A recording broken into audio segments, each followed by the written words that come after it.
for October 5th, 2020. I don't believe we need a roll call vote, or do we? No, we already opened the meeting. I think we're good, yeah. Okay. John, you were muted. Sean McDonald. You can open up the meeting without a roll call. You're opening the meeting. Now we move on. Okay. If you could all join me for the Pledge of Allegiance, please.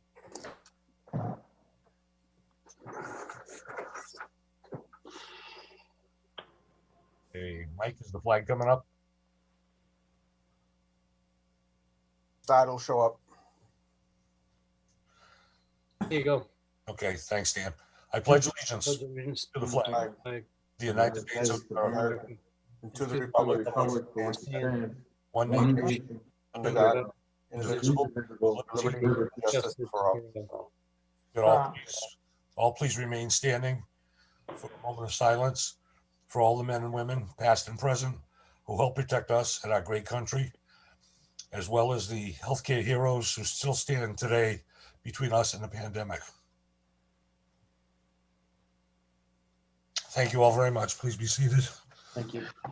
or whatever makes you comfortable. Chair. Okay, the first item is an appointment. It's a hearing for Acme Liquors transfer of license. I'll open the hearing. Speaking for the, is that you, Mr. Fury? It is. Okay, please go. Oh, good evening. My name is Alex Fury. I'm an attorney in Boston, and I represent 722 Dartmouth Corporation, who's submitted an application for transfer of a package store license. And the license is commonly known as Acme Liquors, located at 722 Dartmouth Street in South Dartmouth. The current holder of the license is Gas Bar Enterprises, Inc., which is owned and operated by Frank Barrigas and Natasha Barrigas. And we are purchasing that business. 722 Dartmouth Corp is owned and operated by Navid Patel, who's before us this evening, I believe.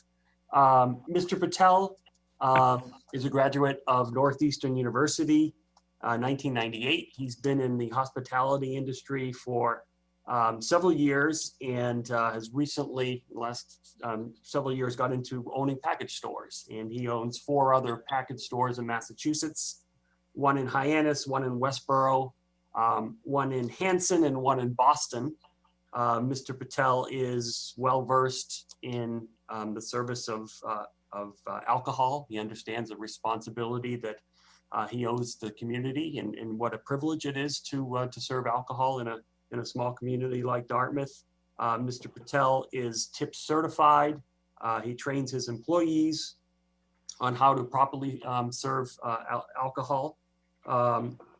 We've identified Bhavya Patel, who is going to be the manager of this location. Mr. Patel will be working at the premises over 40 hours, at least 40 hours per week.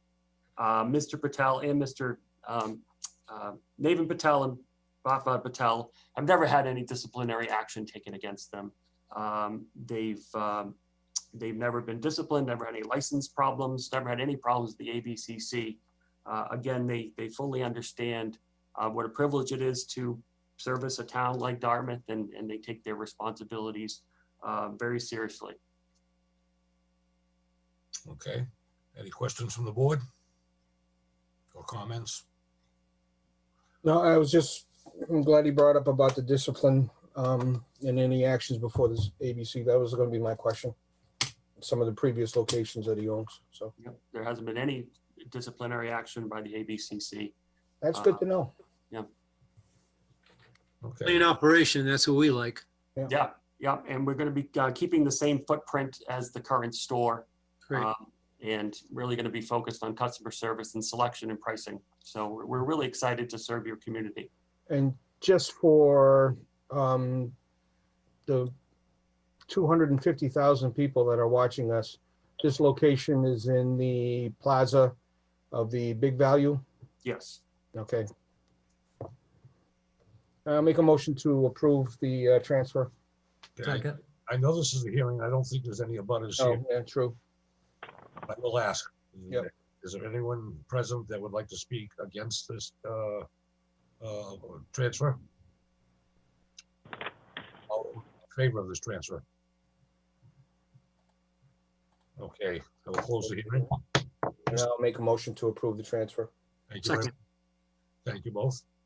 Okay, we have a motion for the transfer from Mr. McDonald and a second by Mr. Mickelson. Roll call, Mr. Mickelson, Yes. Mr. Tattelbaum, Yes. Mr. Herring, Yes. Mr. McDonald, Yes. and me, yes. Transfer is approved. Thank you, Attorney Fury, for your presence and your explanations. Thank you very much. I appreciate it. And thank you to the new owner and the manager. Great. Have a nice evening. Thank you. And good luck. All right, we're going to sign off. Okay. Second, 6:37, so we can do the 6:35 hearing for Eversource Conduit on Fort Street. Ms. Rosa, I see you're there. Yes, I'm here. Good evening. The floor is Bonnie, you gotta get Eversource to buy you a camera. No, that's okay. I don't need one. Okay. Eversource Energy would like to install conduits on Fort Street, north of Lucy Street. This install is in order to eliminate an aerial crossing on private property for customer located at 100 Wilson Street. Okay. Any questions from the board? Again, it is a hearing. Again, I don't think there's anybody here, but is there anyone here that would like to speak against this or in favor? I'll ask you both at the same time. Actually, I'm here, Frank. Okay, Mr. Eisenberg, please go ahead. I'm one of the 3 people that live on Fort Street. Okay. Just a question. When is it going to start? When do you anticipate it being finished?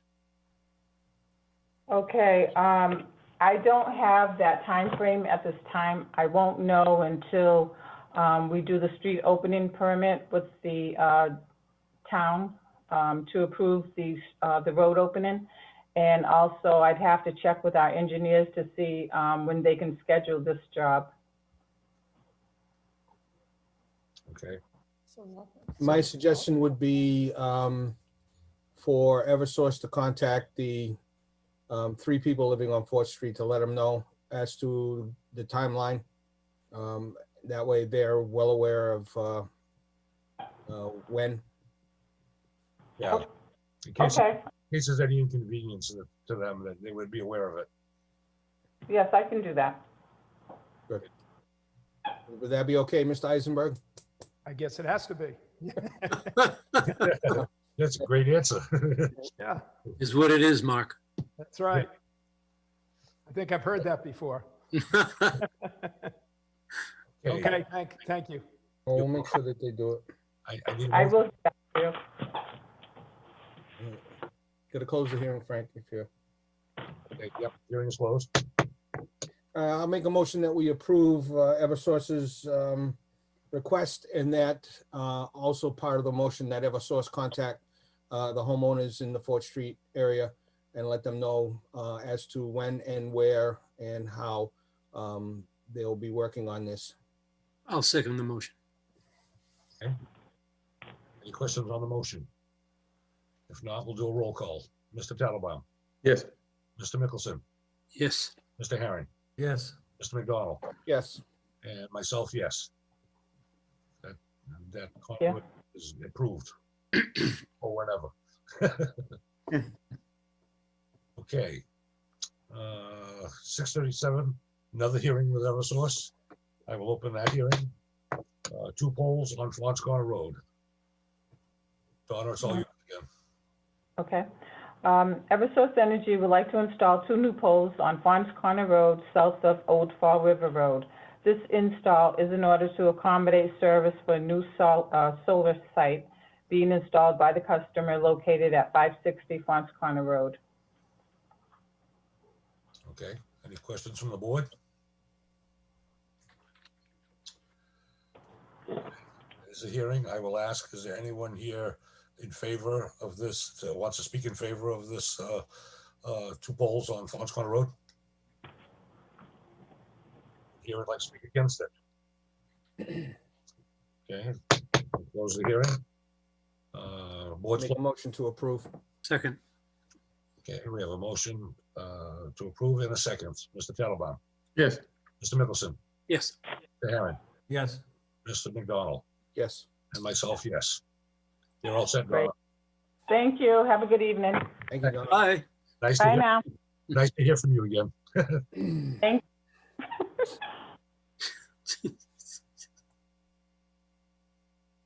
With what they charge, you ought to be able to give her a camera. I agree. Okay, new business. Steve Caravana, agricultural license renewal. Steve, Yes, all yours. thank you.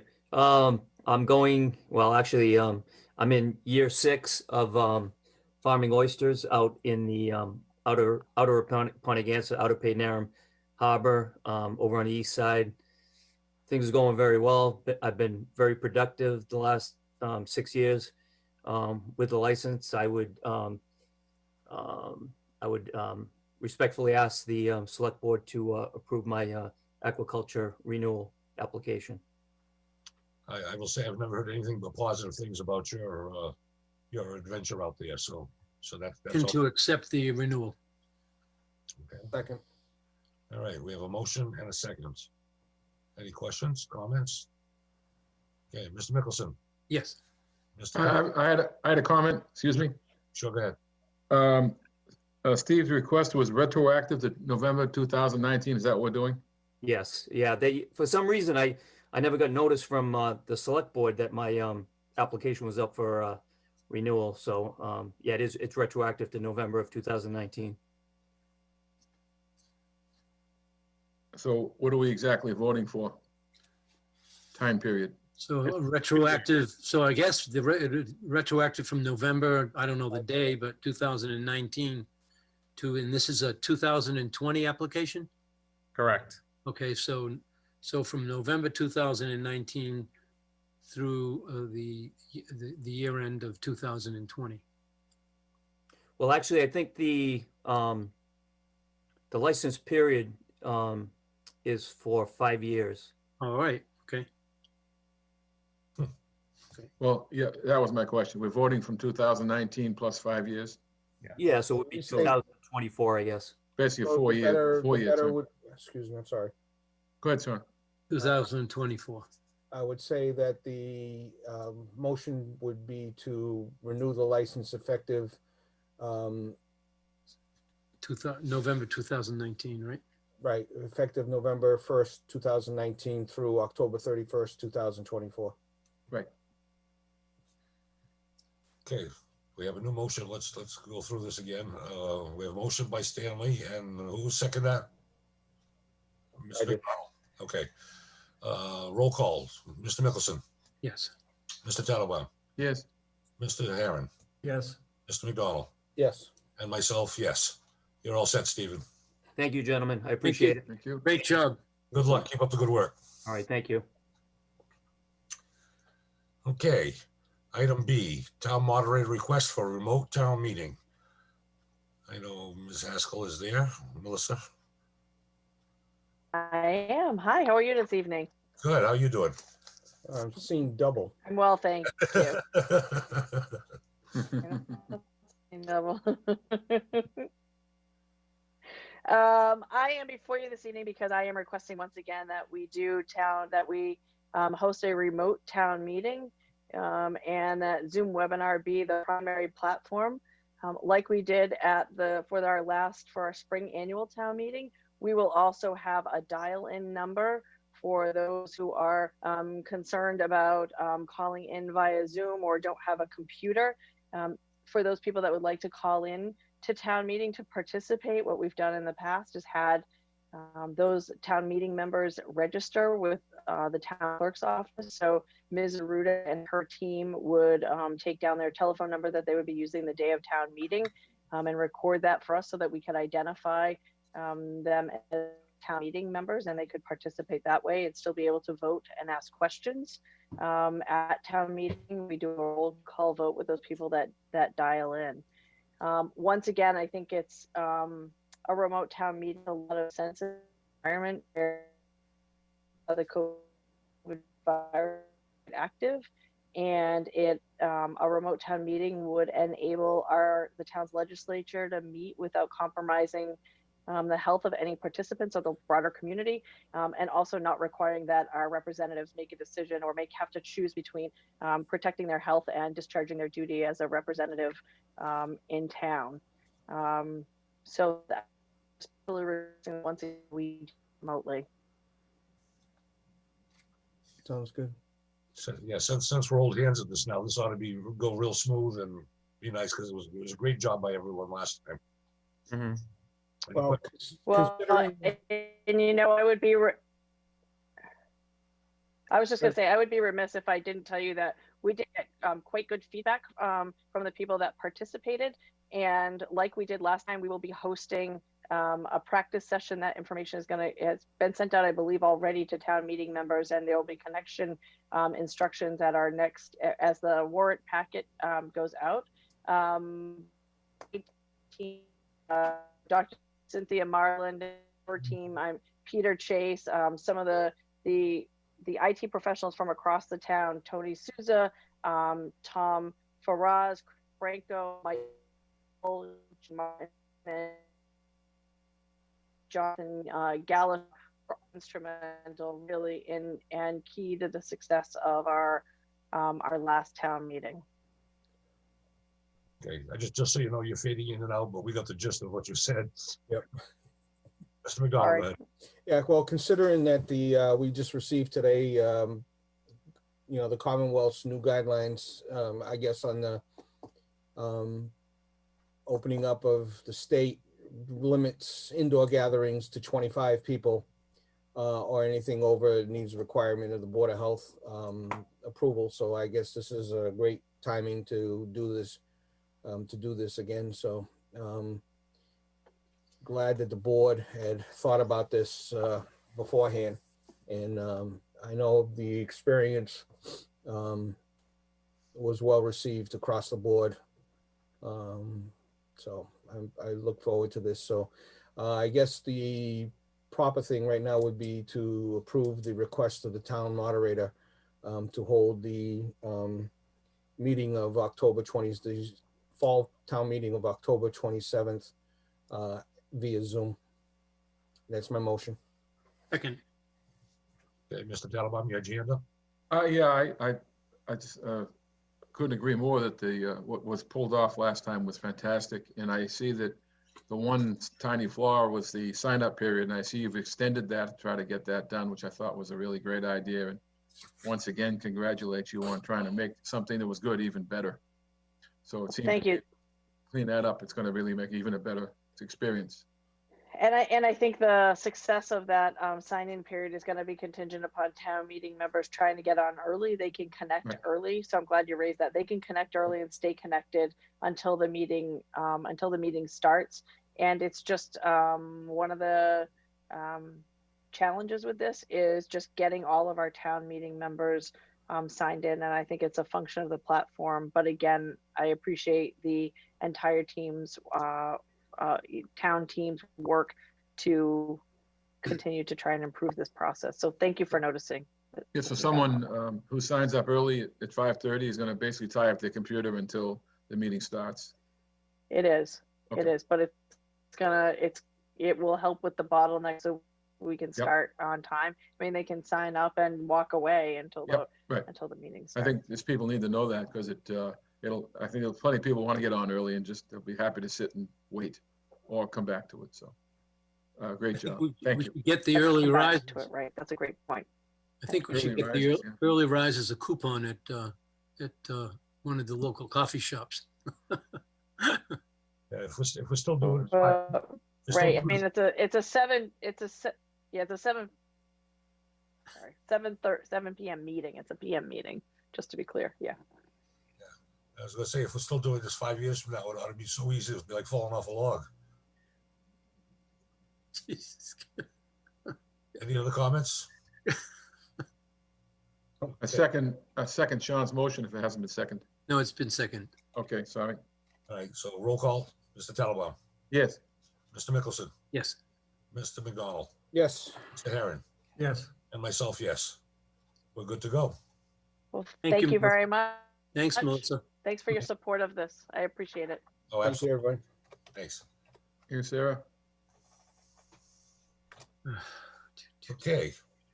We have to vote and sign the warrant. I know the finance committee had a couple of comments about two of the articles. I've invited Terry Ham to speak about those. So I know she's here. I am. There you are. Hi, everybody. Hey, Terry. Do you want me to just jump in, Frank? Well, was the original plan, Mr. McGinnis, for us to go through every article again, or were we just going to vote on the whole warrant? If you can, it's up to the board. You can vote on the whole warrant, or you can go through each article and vote on each article individually. Generally, in the past, you've voted on each one individually. We've always voted for each one individually. Okay. So why don't we do that? Mr. McGinnis, do you want to walk us through each individual article? Because there are questions on until 8 and 9. So Right. So we, no problem. We reviewed these last week. So I don't know if you want me to go into detail again or just give you an overview of each. Overview is fine. Okay. Article 1, Community Preservation Committee, FY20 Historic Preservation Reserve. This is a housekeeping article as part of keeping their reserve fund balance for the Historic Preservation Reserve adequate. It's $5,000. You want to vote on that or questions? Make a motion to recommend. Second. okay, we have a motion to recommend and a second. Mr. Talabon, Yes. Mr. Mickelson, Yes. Mr. Herron, Yes. Mr. McDonald. Yes. Yes. Okay. Article number 2, Community Preservation Committee, Russell's Mills Landing Conservation Project. This is a conservation restriction project that is being held between by DNRT and the Conservation Commission. The Community Preservation Committee is dedicating $300,000 to the project, $150,000 from fiscal year 2021 Community Preservation annual revenue and $150,000 from the CPA unrestricted reserve, which would go to the Town of Dartmouth Conservation Commission for this Russell's Mills Landing project. Questions or a motion? Make a motion to approve. Second. Okay. Mr. Talabon, Yes. Mr. Mickelson, Yes. Mr. Herron, Yes. Mr. McDonald, Yes. and myself, yes. Article 2 is fine. Okay. Article 3 goes along with Article 2. It's a Russell's Mills Landing Conservation Project grant authorization and approval. This is authorization for the town to borrow in anticipation of a land grant of $520,000. And it would go in line with the total purchase price is $600,000 for the conservation restriction property. The CPC is donating $300,000 and NRT is donating $100,000, and this is the difference for a loan of $200,000. This would not go through. It gives the town authorization to borrow $200,000, but it would not happen unless the land grant was awarded. Okay. Any questions or a motion? Motion to approve. Second. Second. Okay, we have a motion to approve and a second. Mr. Talabon, Yes. Mr. Mickelson, Yes. Mr. Herron, Yes. Mr. McDonald, Yes. and myself, yes. Okay. Article number 4, this is outstanding bills, a bill of from last fiscal year. This happens occasionally. This was related to corrosion products for the Water Enterprise Fund. It's for $25,385. Motion to approve. Second. Okay, we have a motion to approve and a second. Mr. Talabon, Yes. Mr. McDonald, Yes. Mr. Herron, Yes. Mr. Mickelson, Yes. and myself, yes. Okay. Article number 5. This is left over from the special town meeting in the spring that we did not have. This is a transfer from Waterways Management Enterprise Fund as part of the Marina Study grant for $80,000 that was awarded as part of the Seaport Economic Council. There's a 20% matching required by the town. This gives authorization to transfer $16,000 from the Waterways Management Enterprise Fund into the general fund to match the grant. Motion to approve. Second. We have a motion to approve in a second. Mr. Tattelbaum? Yes. Mr. Mickelson? Yes. Mr. Herron? Yes. Mr. McDonald? Yes. Myself, yes. All set. Okay, Article 6, acceptance of capital planning committee report and funding of the FY 2021 capital plan. This would this would use $2,642,316 from surplus revenue and $47,625 from water enterprise retained earnings for the items listed here in the capital report. I will just note, as part of our budgeting for FY 21 and 22, this is the lowest capital that's been presented since 2013. So we're the departments and the capital planning committee have been very prudent in their use of funds for capital. Motion to approve. Second. Okay, we have a motion to approve in a second. I will also call to everyone's attention. I assume everybody saw the picture that Mr. McDonald had asked for regarding the truck. Okay. Everybody good? Okay. Cute little thing. Yeah. So it doesn't look all what I expected it to look like. No. Looked like a toy. Yeah, kind of a hybrid kind of thing. Roll call. Mr. Tattelbaum? Yes. Mr. Mickelson? Yes. Mr. Herron? Yes. Mr. McDonald? Yes. And myself, yes. Okay, Article 7, Charter Amendment, appointment of town clerk.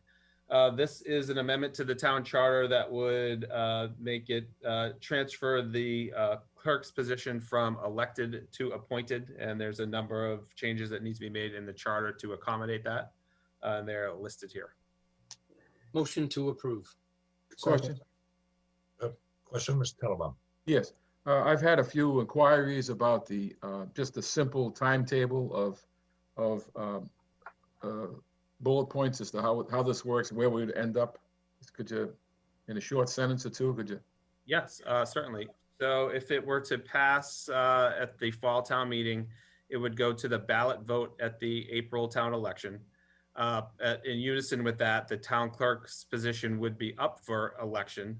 But the way the article is written is it would go this, if it was approved at the ballot, it would go into effect July 1st, 2021. So the elected position would transfer to appointed. So, okay, and if it's obviously, if it's not approved at town meeting, things stay the same. It is elected, correct. Okay. Thank you. So what is elected will either serve till July 1st or for the 3-year term. Mhm. Okay. There's a motion to approve. Yeah, there was a second. Stanley and then me. Any other questions? Thank you. Okay, Mr. Tattelbaum? Yes. Mr. Mickelson? Yes. Mr. Herron? Yes. Mr. McDonald? Yes. And myself, yes. Okay. Article number 8, lease or sale of Reed Road property. This is to authorize the select board to lease and or sell a portion of the property on Reed Road. There's 2 separate lots. Lot 1 is Assessor's Map 171. Lot 1, Assessor's Map 171, and Lot 21 on a separate Assessor's Map 162. And the board's wish is to lease or sell that property with a recreation restriction. And if approved, to go out for a request for proposals on a recreational use of the property. Okay, Question? yeah, go ahead, Stan. I'd like to ask the finance director how the finance voted on this. Yeah, I was just going to give her the floor so she could speak to both to that article. Well, the finance director's not here, but I'm here, and I'm the chairperson of the finance committee. I don't think Greg's here, is he? No, he's not here. And we normally schedule a joint meeting, but for whatever reason, we didn't this time. We had our last meeting on Thursday and voted this article and the next one at that meeting. I'm just going to tell you where we were coming from. When we discussed this item, we had some information. We knew that there was a either in process or to be started needs assessment for recreation for the town. We knew that one of the workshops for the town plan had this on the agenda. We knew that there had been a request from somebody to purchase the property to do some work. And we also heard at the meeting Thursday, our finance committee has liaisons to the different departments in an effort to stay connected and make sure that we're aware of things before they happen. And our liaison to the Parks and Recreation Board let us know that the last report that he had was that there was to be a letter from Parks and Rec to town meeting members not in support of this article. So we went on to discuss it, and we asked questions about the real value of the property. We asked about what other like properties are available, and apparently there aren't many. I think there's only a couple, maybe 2 or 3. The questions that the finance committee had were, why would we be moving forward on this before the survey was finished? I know they're not directly connected, but they have something to do with each other. So there was a question about why it would be done now, why in the middle of the pandemic was one of the questions that came up. We did not hear directly from the person who had asked, but we wouldn't have, because that's not what this article is about. And I want to be clear that in terms of that person, I did watch the select board meeting where that request was made. It sounds like that person does good work. It really had no bearing on the discussion because it wasn't directly about that. It was really the issue was, should the sound, as Sean just said, should the town sell this parcel for purposes, sell or lease for purposes of recreation? And to be honest with you, I've been on the finance committee maybe coming up on 5 years, and most of the other people on the finance committee came after me. So we don't have the benefit that some of you have of a history here. We just were looking at assets of the town. Our job is to examine actions that the town makes and make sure they're in the best interest of the town. And people were concerned that it was premature. So it was a unanimous vote to not recommend it at this time. I'll try and answer questions, and in the future, I will make sure that we have a joint meeting scheduled before you do your vote, you know, around the time that we vote, so that we can have a discussion. Mr. Mickelson. Sorry, Terry, I misspoke, a finance committee chair. And I appreciate that. Yeah, this one pays much less than the other one. Yes, yes. It's either a promotion or a demotion. I'm not sure. Well, I don't know. It depends on how Terry feels about it. I can tell you that, yeah. All right, sorry about that, Terry. But, Yes. So while I have the floor, is that okay? Yes. Chairman, Mr. Chairman, I too will not vote in favor of this article for numerous reasons, but one in particular I think is, and I think Terry mentioned it, the town of Dartmouth has very little assets, number one. Number two, one of those assets could eventually, somewhere down the line, turn into a park recreational facility for Dartmouth residents only, Dartmouth residents. I find that to be insulting that we would rue the day that we ever gave this property away 5 years down the line or less or more, and we've owned property for quite a while, and have to go out there and pay and buy a parcel of property when we had it in our back pocket. It's not a good deal. It doesn't help the town at all. The value of the property is over $1 million. It's always going to go up. Property never goes down, whether you put a building on it or not. It's a bad deal. It's a giveaway as far as I'm concerned. It's not good for the town at all. Thank you. Any other questions, comments?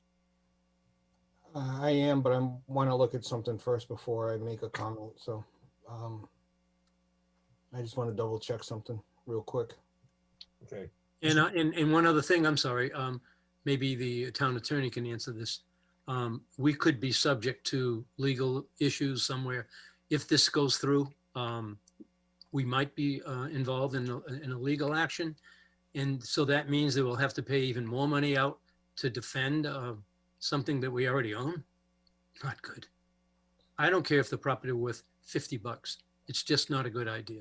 Doesn't matter. The value at this point really doesn't matter. It's the idea. And being in this situation with COVID-19, everything is upside down. Now's not the time to give away property. Mr. McGinnis, could you refresh our memories on the amount of wetlands, the percentage of property that actually seems to be good versus the whole property? I think, is that the map in the packet? Let's see. Only has one parcel. Oh, we have it, an updated map that must have been mistakenly excluded. If you continue, I'll pull it up right now. Hey, Mr. McDonald, you want to continue while he's doing that? Yeah, we were discussing this years ago about this, and when David Cressman was the town administrator, and he had made the suggestion of Burgo going to this parcel.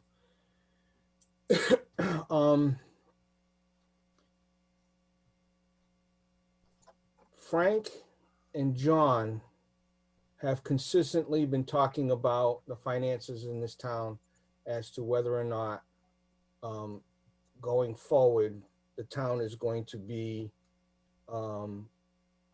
in a bad place financial wise.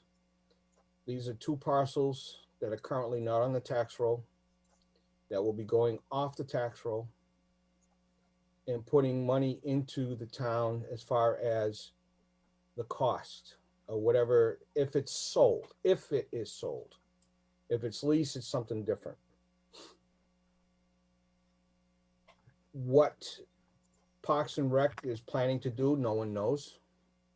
But the question is, you have to ask yourself right now, is the town in a position to fund this type of project? And how big is the project and whatnot? Here we have a nonprofit looking to expand their work into an area that the town has suggested years ago that they look into. And now we're getting blowback from the Parks and Recreation regarding this, because technically they're competing. I don't think a Dartmouth only facility will do well. I hope it, believe me, I hope it does, and I think that'd be great. But this town has a history of not supporting recreational activities only through private nonprofits, DYAA, DGAL, DYSA, Dartmouth Lacrosse, DYFL, DYAA, all nonprofits that support baseball, football, girls softball, girls field hockey, volleyball, football, baseball, you name it, they're all there. The town doesn't put in one dime other than high school sports. There's a history with this organization, and there's a history with this organization and some former town officials that leads bad blood.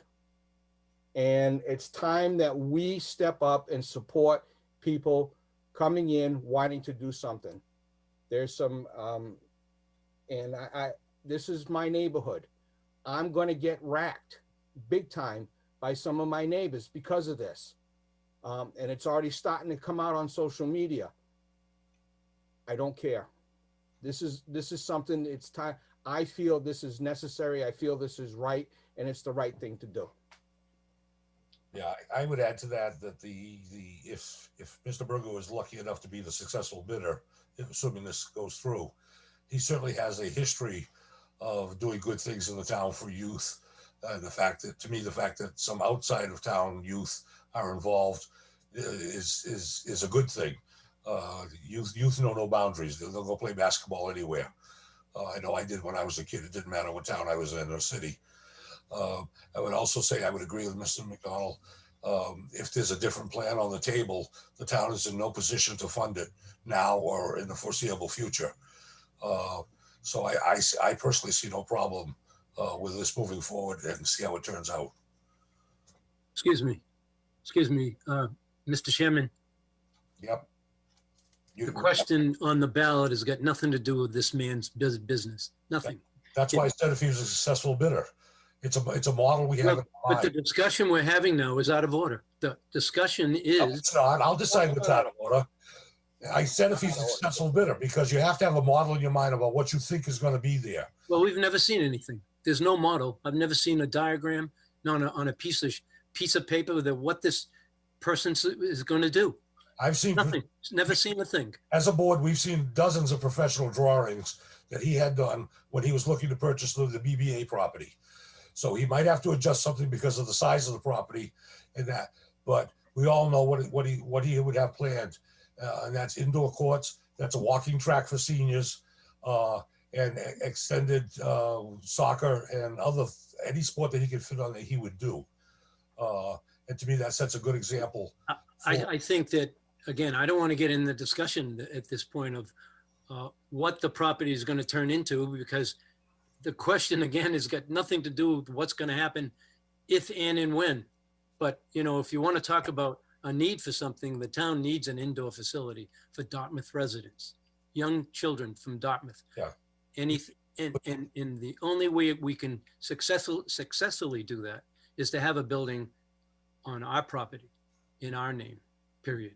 But you're wrong in what we've envisioned might possibly end up there. And what happened in the past with? Can I finish speaking, please? We've got to designate this as for recreational only. So it's proper to think of what a recreational site might look like if somebody was a successful bidder. There could be other successful bidders that might do the same thing, but it would still have to be for recreation. Mr. Tattelbaum, please. I'm thoroughly confused. Burgo basketball, I won't mention the one again, may be the greatest program for that location. But to me, my position from the beginning of our last discussion was about the facts and about our legal path to get to this point. All I've heard is intimations about what the legal process is and what may or may not be happen and what we are legally bound to do. And frankly, at this point in time, I'd like to hear what that path is, because we're talking about the use of that property when we're supposed to be talking about the sale of the property. And and there's a lot of, is this appropriate to talk about the use of the property when we haven't even decided whether we want to sell it or not? And I'd like to hear about that. Yeah, my only point, David, is if you're talking about selling something and you've put a recreation designation on it, you have to have something in your mind. You can't just, Well, that may be so. I'd like to hear from Attorney Savastano, if it's appropriate, if you all would agree, of what is the step-by-step procedure? What are we voting for? And what happens after that? And what are our legal obligations? Frank, before we bring Anthony in, okay? And maybe Anthony, you can correct me on this, okay? But my understanding is this: we sponsor an article to sell or lease this property. Town meeting approves or doesn't approve the article. Town meeting does not approve the article, that's it. We don't do anything. If town meeting approves the article, then the select board will advertise for proposals for the purchase or the sale of the property for recreational purposes only. That's the codicil. That's what it says here. And then at that point in time, we will entertain proposals. The board will decide at that point whether to lease the land or sell the land. If it's lease, the board will have whatever language that it needs to do to protect the town, whatnot. If it sells the land, that's a straight sale, and then that whatever entity goes in there has to go through all the machinations through planning, conservation, zoning, whatever they need to do, building inspector to build, and the state of Massachusetts, if it's a curb cut on on Route 6, they have to go through that. And then at that point, town starts, the assessors will go out, value the land, send them a tax bill. Anything wrong in what I said, Anthony? No, it was written broadly because it was written to give you the option to lease or sell, or lease with an option to buy. And also you could put a lease provision in requiring them to do certain things to ensure that the recreational use for which you intended it actually happens before it triggers the option to buy. So it's written pretty broadly to give you a lot of different options to the select board after the fact. Well, I'd like to ask you straight out. Is discussing any possibility with either with the use of that property or the individuals involved appropriate when we're simply talking about, do we want to sell or lease the product, the property?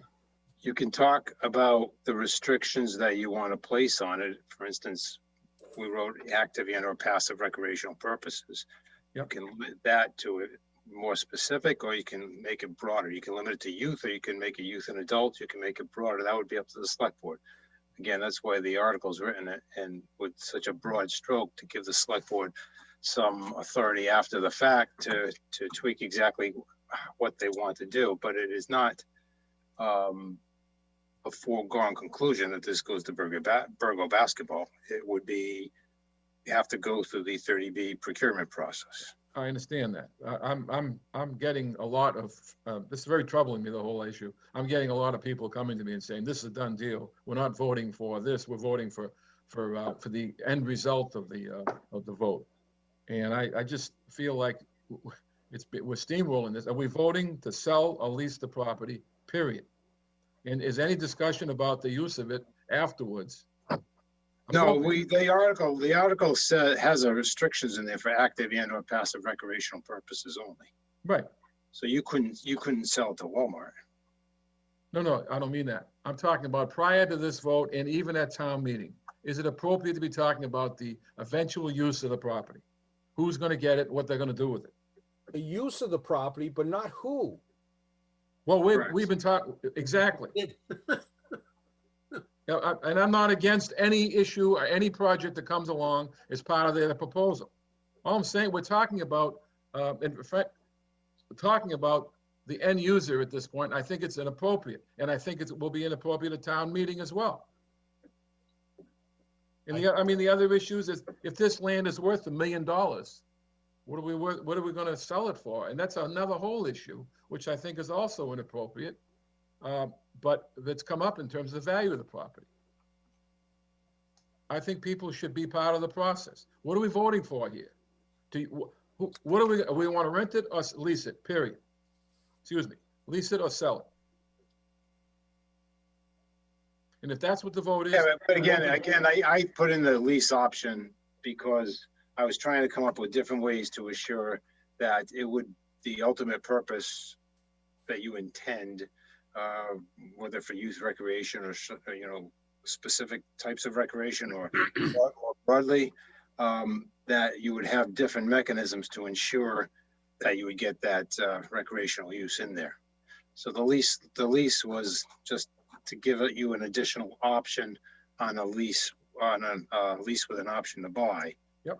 Requiring, and I'm not saying you go this route, but I like having that option in there if some of the other routes don't work, which is lease it with an option to buy and not giving up the purchase until certain steps have been taken to ensure that the proposal for which whoever the successful bidder is says he's going to do X, Y, and Z. Well, once they commit and they put a building there for that particular purpose, then I think they, So that triggers what you've that. done That is would give the select board a higher comfort level that the purpose they intended it for was actually being accomplished. So you protected us by the language you use in terms of our options. Yeah, ultimately, you may not use the lease option. I like having it in there as an additional option for the select board going through the procurement process. Thank you. Mr. Herron, you've had your hand up for a while, please. Thank you, Frank. I agree with Sean.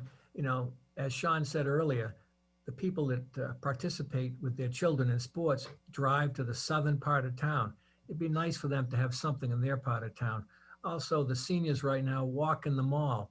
We can't guarantee they're going to be able to walk in that mall forever. So once again, I'd like to see that the people in the northern end of town have something. Okay. Terry, your hand was up?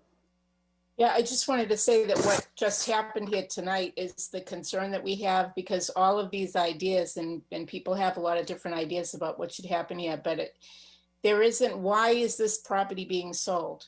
Why now? That was the question that we had as a finance committee. Why is it being sold? Why now? Is there a plan that says that this makes sense regardless of all the other information that you brought up? Those things may be true. I don't even know. But the concern the finance committee had was there's dwindling resources here. Is this the highest and best use of this valuable piece of property? We didn't weigh in on all the other things. So that was the reason for the vote. And I just wanted to say that, you know, we're not weighing in on anything else. Mr. McGinnis, did you answer my question about the? Yes, so there's the two parcels. One parcel that is more on Reed Road is 30 acres with about 12 acres of wetland. The parcel that abuts State Road is 12 acres with about 2 acres of wetland. Okay, and how long has this property been in our possession, vacant? Probably 15 years. That's what I thought. We finally have somebody that may be interested in it, in making some money for the town. I think that's the reason for why it's now. To answer your question, Terry. Mm-hmm. David? I'm going to vote yes for this because I'm in favor of letting town meeting and eventually the voters decide on this issue, because that's the way it should be. It's a major area. It's a giant issue. It's important. I think people have the right to vote on it, and I'm going to vote for that reason. And trusting the process. It's a legal process with lots of information, details, and legalities attached to it. And I want to just march that along as we go forward. Any other questions or comments? Stanley? Yep. So again, I won't vote in favor of it. And I just hopefully that town meeting makes the right choice. Okay, Make a motion to recommend. thank you. I'll second that motion. Thank you. We have a motion to recommend and a second. Mr. Tattelbaum, Yes. Mr. Mickelson, No. Mr. Herron, Yes. Mr. McDonald, Emphatically, yes. and I will also say emphatically yes. So that's 4 against 1 and 2 emphaticallys.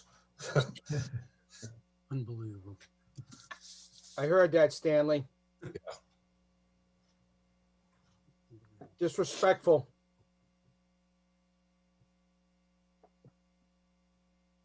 You're gonna say something like that, mute yourself, please. For the record, we bought this, well, we got it by tax title in 1998. Okay, thank you. And up to now, nobody's been interested in it. Right. Well, I don't know that. the town was interested in it years ago to put senior housing up there. And that failed to get the necessary permitting from the government for senior housing, and therefore that proposal died. Okay. Thanks for the history. Welcome. I might not be the sharpest tool in the drawer, but I know some things. You know a lot. That's why we keep you around. Okay, Mr. McGinnis, we're all set with that one. Okay, so the next article, Article 9, is the general bylaw amendment, Chapter 154, buildings vacant and seasonal. This is the vacant or abandoned building bylaw that's been presented. It basically requires vacant buildings that are to be vacant more than 30 days to be registered with the town in order for the town to assess if there's a need to address safety issues. And additionally requires for the properties to be insured while they are vacant. And the rest is just kind of the wording that goes along with that town council has drafted along with our health director, Chris Michaud. Terry, could you express the concerns of the Finance Committee, please? I will. We were aware that this is a long-standing concern. In fact, there were several members of the Finance Committee that have personal experience with vacant and neglected properties. We are also aware that there was an attempt to deal with this at a previous town meeting that was voted down, so that this article was intended to address the previous concerns.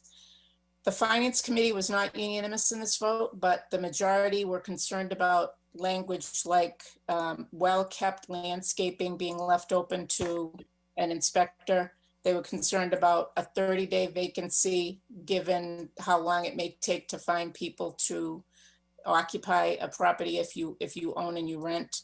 And some members were concerned about registration costs or insurance costs. Any questions from people? Motion to approve. John, go ahead. I have a question. What were the concerns regarding the registration costs and the insurance costs? Everybody has to have insurance on a house. No, you don't. Not necessarily. Not if you don't have a necessarily, mortgage. but you know, yeah, I know you don't have to have insurance for anything. But Yeah, I that mean, wasn't a unanimous concern, but there was, I'm just telling you what some of the members were concerned about. For the record, the registration fee doesn't apply to seasonal buildings.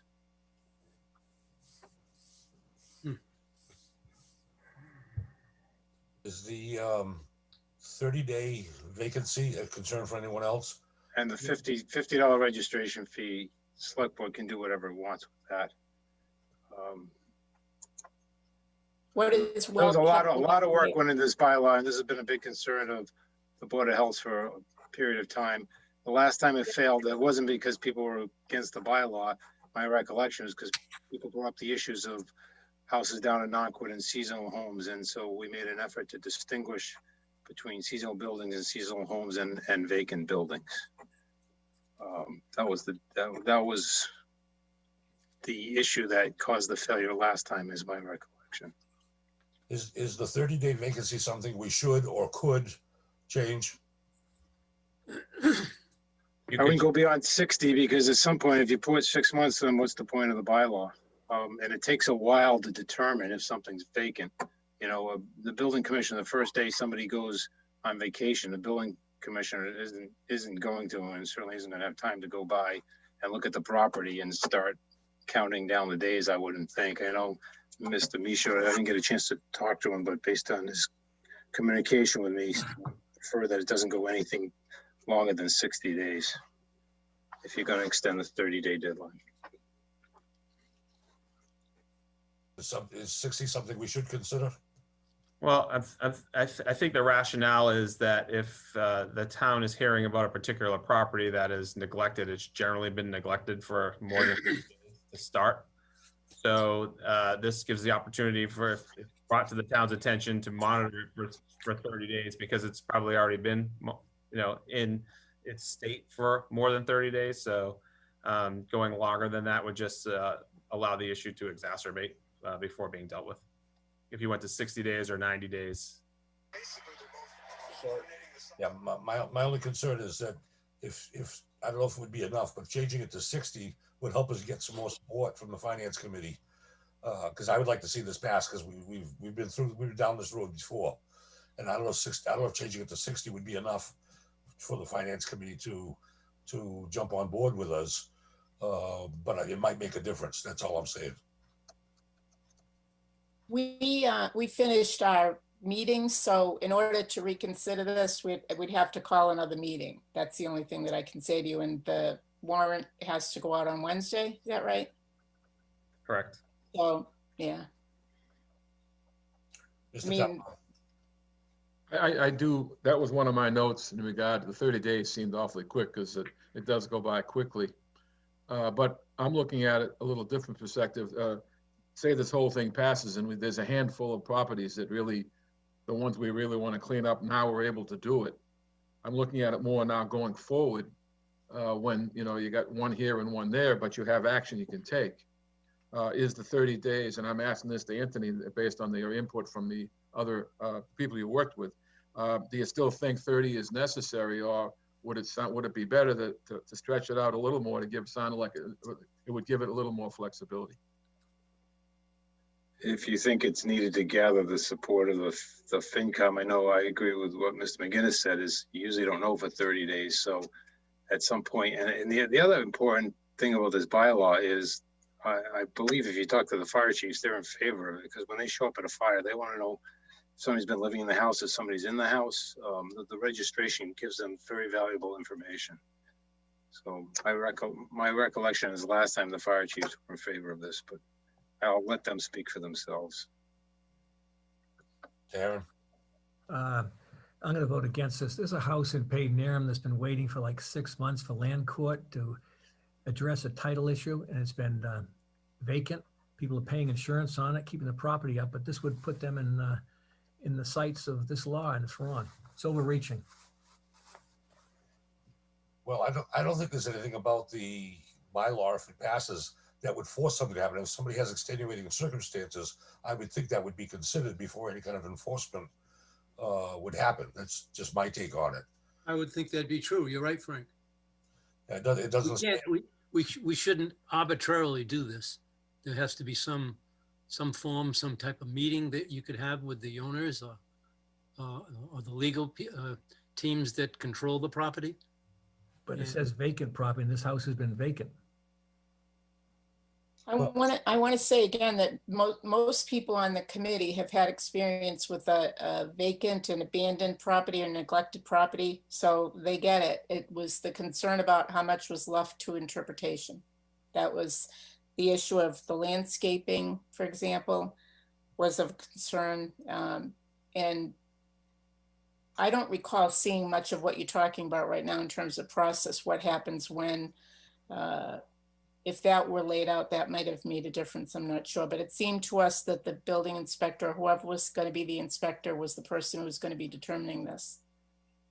Yeah, I mean, I would think if somebody goes on vacation for a tour of Europe and it's going to take 4 months, I think it would be highly unlikely they'd come home and find out their house is in trouble because it was vacant for 4 months.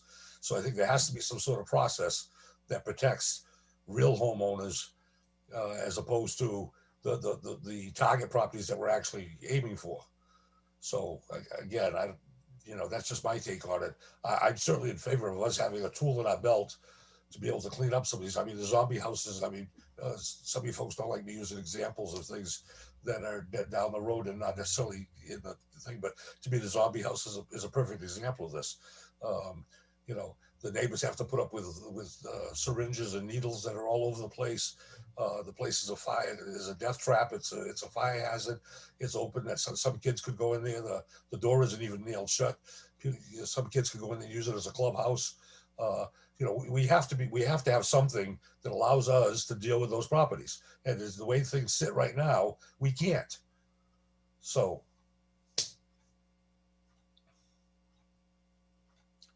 Any other comments? David? Well, the first question in reference to Mr. Herons, is this property you're talking about, is it in good condition? It's just vacant? Just vacant. Is it violating these other issues about why we want to clean up these houses? No, but the clause is vacant. The lawns manicured. It's for sale. It's in prime condition, but it's a vacant house for like 6 months now, 7 months, 8 months. Anthony, can you comment on that in terms of what we're trying to accomplish here? Obviously, the real bad houses are the ones we're going to be able to get through this, but these other issues, I know you try to write this to protect as many situations as you can. Does this protect that location? Protected how though? I mean, it's a registration process. There's a $50 registration fee. Okay. The information is given to the town. Okay. So if an owner needs to be contacted, it provides a manner to contact the owner. Yep. So if this particular owner in the village, I think he said in the village, if he follows those rules, why is he in violation? You protected him, Anthony, by what you wrote, is what I'm asking. It sounds to me like you did. Yeah, I mean, the action item is not only that the place is vacant, I mean, it has to be extenuating circumstances. Right.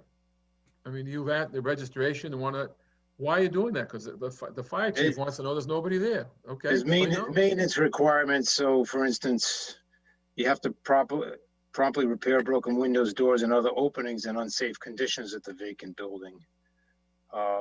Boarding up is prohibited except as a temporary measure. That's so you don't have a house that next door to you that has all boards on the windows for 2 years.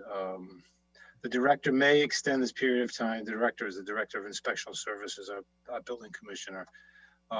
If the owner provides sufficient reason for delay in completing the repairs, including as a result of waiting for insurance payments. So there are things written in here to Yes. give we don't currently have a director of inspectional services, but I know of the last 3 that we've had, I think they've all been busy enough that they're not gonna go around town telling you your grass is 2 inches too tall. Right. I mean, this is intended for extreme circumstances. There's no question about it. And I think there, I think we all know what it's for, but I just want to make sure that it's clear. I mean, obviously the finance committee has some questions about it. Town meetings have questions about it. And again, my goal is to ensure that we get passage on this. Right, so maybe if there are provisions in here that are problematic, I just don't want to see 12 floor amendments, because anytime we do a floor amendment, something fails. Right. Yeah, I don't want people thinking, you know, as John indicated, I don't want people thinking, Jesus, my house is vacant.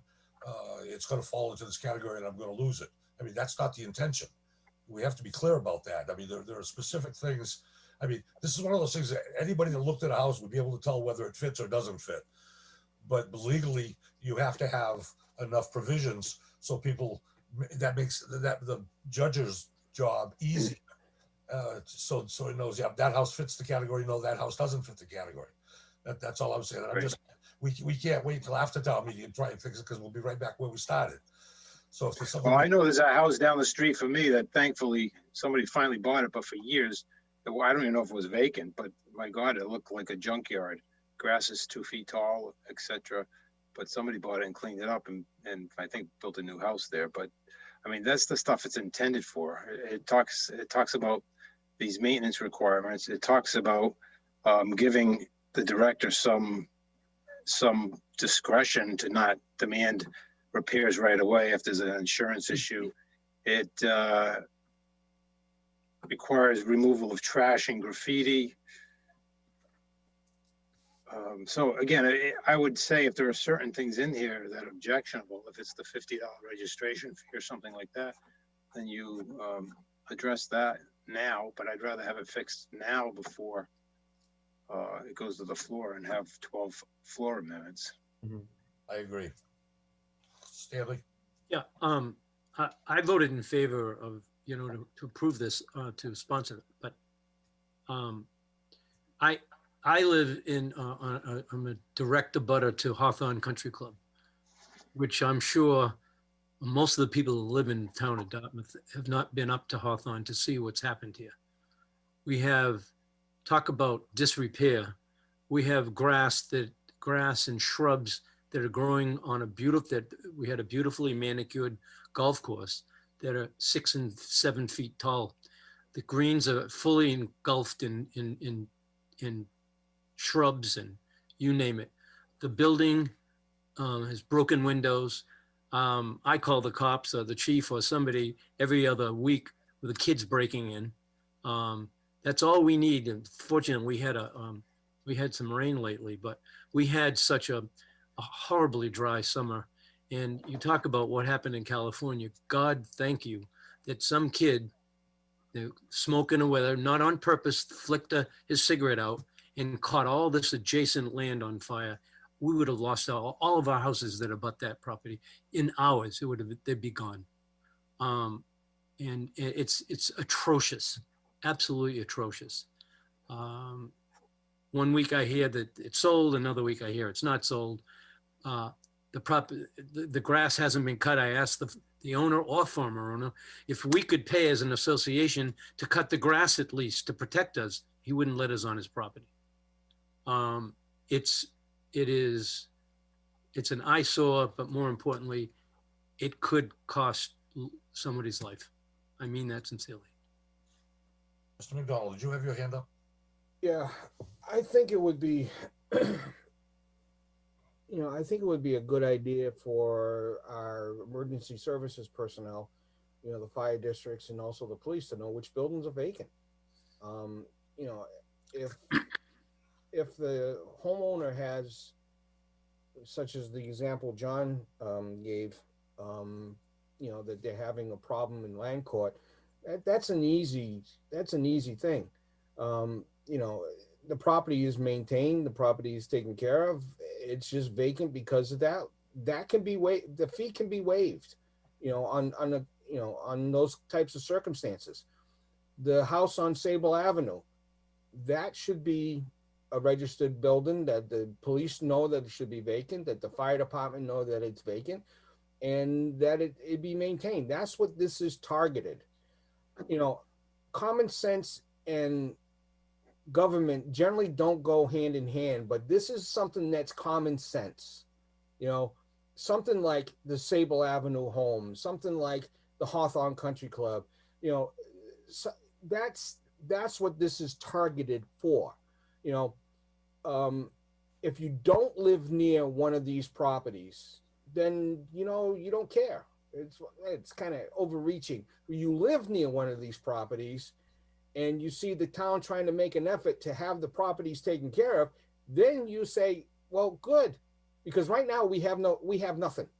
We have just whatever. We couldn't do anything with the property that was on Route 6 at one point in time, where the town had to hunt down the heir to the person, to the family that died, and eventually, it was able to be reconciled and sold, and now it's just, the house is no longer there, the foundation is there. That's because of the new owner. So I don't see the blowback on this. It's trying to help a situation. Yeah, let me repeat what I said before, though. I think everybody understands, if it walks like a duck, talks like a duck, we know what a duck is. Well, what about something that is not quite a duck? And what I'm trying to do is that, to me, the finance committee is a good sounding board. If they're having a problem with the wording in this, I'm sure town meeting is going to have a problem with some wording in this, and I don't want this to fail. So what I'm simply asking is there anything we can do at this point that will increase the likelihood that it'll pass? That's all I'm asking. Well, I mean, one of the key things that the finance committee said was the maintenance of the property, where it says what is a well-kept manor? Well, how about just ending the period after maintained? Period. Not in a well-kept manner, just maintained. Yep. That makes sense. Talk about vagueness and all over the place. Yeah. So is the property maintained? Okay. How is it maintained? Well, the grass is 3 inches high, or the grass is a foot high. Is that maintained? Well, if it's a foot high throughout the entire property, then it's maintained at a foot high. This is where common sense probably is there. And this is an article where everybody's just looking at the words and nitpicking certain things. So if in a if a well-kept manor is what's going to stop this article, then something, end the period at maintained and get rid of the rest of it. I agree with that. Or you can insert reasonably well kept if you want. That too. Whatever works. So Terry, we couldn't have a meeting, right? Not enough time. We don't have time, not before Wednesday. Yeah. Well, you could say it wasn't reasonably No, anticipated. If the select board asked for it, you could say it wasn't reasonably anticipated, so it can be within 48 hours. You're getting a select board asking the FinCom to meet. FinCom can meet prior to town meeting at any time if the wording of the article is changed, and they can have a revote on this and announce it at town meeting. It's happened many, many times before. Yeah, we did it several We times. could meet again, and we're planning to meet the night before the town meeting. I'm talking about getting, my understanding is we have till Wednesday to get this out to people. So if you want them to get something in the mail that says that we're in support or not, we're not gonna have time to get that done before No, you're Wednesday. not gonna have that time. So Was there a vote to recommend or not recommend already? Terry? It was a vote to not recommend last Thursday, yes. Yeah, what was the vote? What to what? it was 7-2. Okay. Yep. And if whatever wording changes and goes before the finance committee is satisfied with the word changes, and they make a revote, they can just say our initial recommendation was 7-2 against, and our new recommendation is. I mean, I can't speak for the finance committee, obviously, and I'm just telling you, people on the finance committee understood the problem. And they also understood that this was an attempt to address it the second time around. They get that. These are the concerns they had. I'm just sharing what the concerns were. So how many people had concerns about the registration fee versus how many people had concerns about the well-kept manner language? Right, more people were concerned about the issue of well-kept, and more people were concerned about the 30-day vacancy piece. That was really a clear majority of people were worried about those two things. And some people were worried about I think people didn't understand, as somebody said here tonight, that you could own property and not have insurance. Some people thought you had to have insurance, but the question was, why are we requiring it? That was the minority of people who were concerned about that. David? I too was concerned about the 30 days, and I understand going to 60 days sounds like a long time too. How about we consider 45 days and split the difference? I was a little concerned about a 6-foot fence around the whole perimeter. That sounds like a lot and a big deal. And you can nitpick a lot of things, but these are the only things that stood out to me. I think that the well-kept is a great suggestion. I think maybe consider 45 days, and I don't know what the 6-foot fence. All I know is that Anthony was charged with finding a way to legally protect the town, to get rid of the bad stuff and protect people who follow the rules. And this is what he came up with. And we're gonna live with it if we want to enforce and get rid of the bad stuff. So. Right, and the 6-foot fence There's a lot here that we objected to. Again, the 6-foot fence isn't mandatory. It was only if it was in the determination of the Director of Inspectional Services that it was necessary. For instance, if it was like a nuisance, or as we call it in the law, an attractive nuisance, like the Hawthorne Country Club and a bunch of kids going in there, if you don't erect a fence around it, that might have stopped that problem. That was the thought for the 6-foot. Well, for a homeowner or someone who's abandoned the property vacant, putting up a fence of any kind is pretty expensive. And I think that people may react to that one as well. I'm with Frank in this regard. We have to find a way, though. We don't have these issues, so it absolutely has to pass. Yeah, I think Sean's suggestion is a good one about putting the period in a little earlier in the sentence. And I would honestly say, whether it's 30 days or 60 days or 90 days or 120 days, whatever, that extra time is not going to matter to the town. It's what's most important is that we have some place that we can get to where some kind of enforcement can take place. So if changing 30 to 60 is going to win us some additional support in getting the whole thing done, I'm all in favor of it. I mean, it's our article. We need to try and do whatever we can with it to try and make it more pleasing and palatable to folks. So that we. Anthony, could you speak of the 60 days as to why you didn't do 60? I think you had some objections from some of the inspectors. Well, I think Mr. McGinnis pointed out that you're not going to know about it for the first 30 days. And I'm looking at a communication from Mr. Michaud tonight. I didn't get to talk to him, but he said anything longer than 60 is a problem. He's not the enforcing authority, so it won't ultimately fall on him. Yep. But a lot of times it's going to be sitting there for a few months before it even comes under the town's radar. Yep. But at some point, an official clock has to start. So, and that's the time frame. Right. So, I would be in favor of changing it to 60, and also making the change that Mr. McDonald recommended. That's got to get us a few votes. So those two changes. It may not be everybody, but I just hate to see the effort that Anthony's put in and others have put into this go to waste for a second time. What's the board's feeling? And also, just keep in mind, the Director of Inspectional Services reports to the town administrator. under our charter. So if there was ever an issue and we'd had an inspector, a director of inspection services who became overly aggressive on this kind of bylaw, they certainly have recourse to go to Mr. McGinnis. Yeah, I mean, I think whatever we can do to, to get this passed and get some reasonable sense of urgency to the town, even if it means that we have to add 60 days, 90 days, whatever it may be. But also, it's comforting that the inspectional services person will always ultimately have to answer to the town administrator. So I think that that gives the town administrator an opportunity to evaluate each and every one of these issues independently.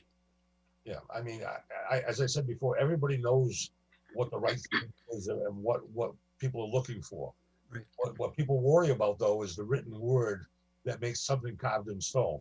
And so that's why I'm suggesting it won't make a damn bit of difference to us if it says 60 or says 30. It won't make a damn bit of difference to us if it doesn't say well maintained. It just says maintained. You know, so I mean, those to me are easy changes that would have to increase our odds. Mr. McDonald. Got to get something on the books. I mean, you know, Right. I mean, there have been requirements like this in the past that have changes made in future years because we found that this doesn't really work or this works better, and those changes have been made. But you got to have something on the books. Right. And I don't know if changing the language would water it down or whatever it needs to be done, but you know something, we got to get something on the book. So therefore, I'm making a motion that we eliminate the words in section 154-4 maintenance requirements, paragraph A, the last sentence, remove the words in a well-kept manner and put a period at the end of maintained, and add the word reasonably between is and maintained. So it would read, the owner of a vacant building or a seasonal building when it is not occupied and in current use by the owner shall ensure that the landscaping of the property upon which the building is situated is reasonably maintained. That's the first motion. I don't want to do a double, just do one and then I'll get another one. Okay. Do we have a second on that? I second it. Okay, we have a motion and a second for Mr. McDonald's first change. Roll call, Mr. Tattlebaum, Yes. Mr. Mickelson, Yes. Mr. Herron, No, Mr. McDonald, Yes. and I vote yes. Second, my second motion is to section 154-1 maintenance requirements, paragraph B, that the number 30 under 30 consecutive days be changed to 60 consecutive days. And that would be in sentence 1, 2, 3. It'd be the fifth sentence of that paragraph. So it would read, boarding up of open or broken windows and doors is prohibited except as a temporary measure for not longer than 60 days. Okay, is there a second on that motion? Second. Okay, we have a motion on the second to take care of the time frame. Mr. Tattlebaum, Yes. Mr. Mickelson, Yes. Mr. Herron, no, Mr. McDonald, Yes. and I vote yes. My third one, so that we can remove all 30 days out of this, is to section 154-3 registration requirements, paragraph A, section sentence 2, where it says for seasonal buildings that are businesses or commercial operations, registration must occur at least 14 days prior to any seasonal closure. That will be for a period of more than 30 days. Change that to 60 days. Okay, is there a second for that motion? Second. Thank you. Okay, Mr. Tattlebaum, Yes. Mr. Mickelson, Yes. Mr. Herron, no, Mr. McDonald, Yes. and I vote yes also. There's also another 30-day reference, but that has to do with renewals, and I'm good with keeping it as is. Okay. Any other suggestions while we're hacking away? I think those are good. I think those are good changes. I appreciate that, Mr. McDonald, because I think that some people that might get hung up on those little things. And again, we all know what the intention is, but people are worried about the words. So people got to think that that's a whole lot more reasonable the way we started. Oh, this will get rid of the 30-day crowd. This will just now bring in the 60-day crowd. Yeah. Yeah, hopefully they're less. Yeah, there's got to be less of those than there was 30s. Yeah. Okay. So, do we want to vote on the whole article itself, on the bylaw Motion to recommend Article 9 with all those changes? with Second. recommended changes. Okay. We have a motion and a second to recommend Article 9. Mr. Tattelbaum, Yes. Mr. Mickelson, Yes. Mr. Herron, No. Mr. McDonald, Yes. and I vote yes. 4-1. Okay. And the last article, Article 10, is the zoning bylaw. Citizens petitioned to rezone a single residence to general business. This is a parcel, Assessor's Map 56, Lot 6. It's off of Cross Road. It's a single residence B district now, and they want to request it to be converted to general business district in order for them to install a solar installation on the property. Motion to approve. Second. Okay. Now, I just want to ask a question. Do we feel that we're sufficiently protected so that we haven't, something's not going to sneak in on us that we weren't expecting? Yes, the town is protected. There's a restrictive covenant on the property, so it cannot be developed more than the solar that is being voted on. Okay, because I'm okay with solar, but if somebody wants to put in a gigantic windmill, we've been down that path before. It didn't work out very well. Didn't. I don't think they have access to Crossroad, do they? No, it's a landlocked parcel. I think they're accessing it through Eversource property. Yeah. Okay, we have a motion and a second for Article 10. Mr. Tattelbaum, Yes. Mr. Mickelson, Yes. Mr. Herron, Yes. Mr. McDonald, Yes. and I vote yes. I think we need to vote on the whole Yes. package. Make a motion to approve town warrant as amended and noted, and to forward it to town meeting to be published. Second. Okay, we have a motion and a second for the entire warrant. Mr. Tattelbaum, Yes. Mr. Mickelson, Yep. Yes.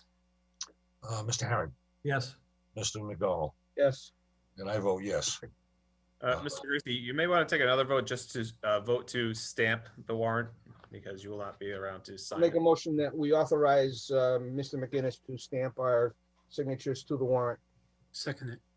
Okay, before we do that, I just want to make a point that at the end of the whole warrant where it says Select Board of Town of Dartmouth, the chairman, vice chairman relationship is not correct there either, so that needs to be fixed. Oh, okay. Since it's a legal document. We'll correct that. Okay. Motion has been made for the whole warrant. Mr. Tattelbaum, Yes. Mr. Mickelson, Yes. Mr. Herron, Yes. Mr. McDonald, Yes. and I vote yes also. Seeing that town moderator is still watching, hopefully she can move our town meeting as quickly as you guys move this warrant tonight.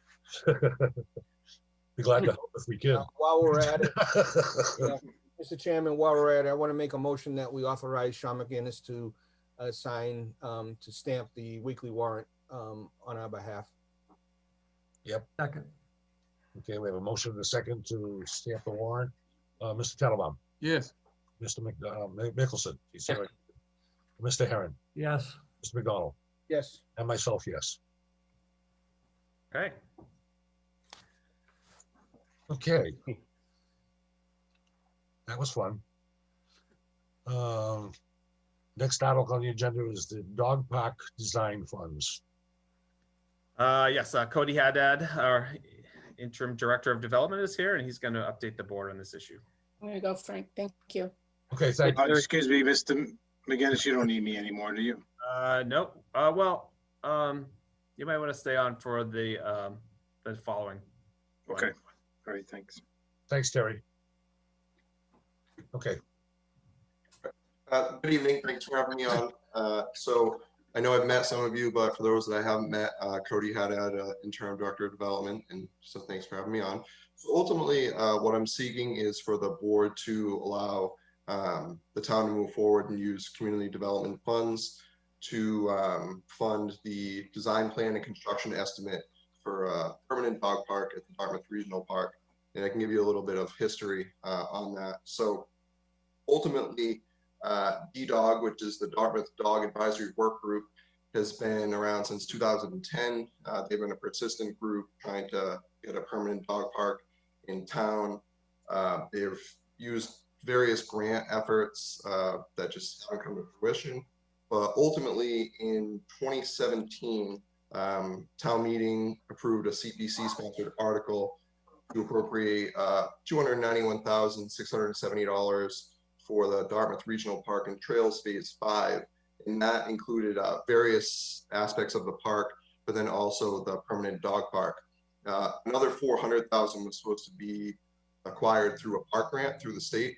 And so Deb Wender had applied twice for that grant. And ultimately the state informed us both times of non-award. So back in the beginning of this year, basically CPC reached out to Tim and Deb looking for an update on the project. And so, you know, with COVID and everything, things were a bit delayed. But in May, Tim and Deb went before CPC and basically just asked that CPC allow them to move forward with just the permanent dog park aspect, as we weren't able to secure the other $400,000.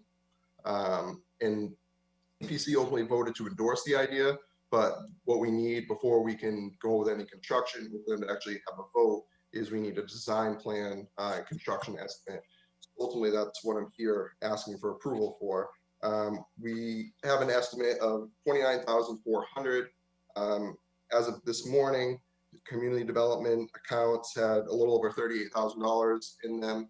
And it's important to note that these the community development accounts are all from, we used to have a community development block grant for housing rehab, and we closed that out. And so this is all program income. We now have a different housing rehab program that's through CPC, and it's better for the town. It allows everyone in town to qualify.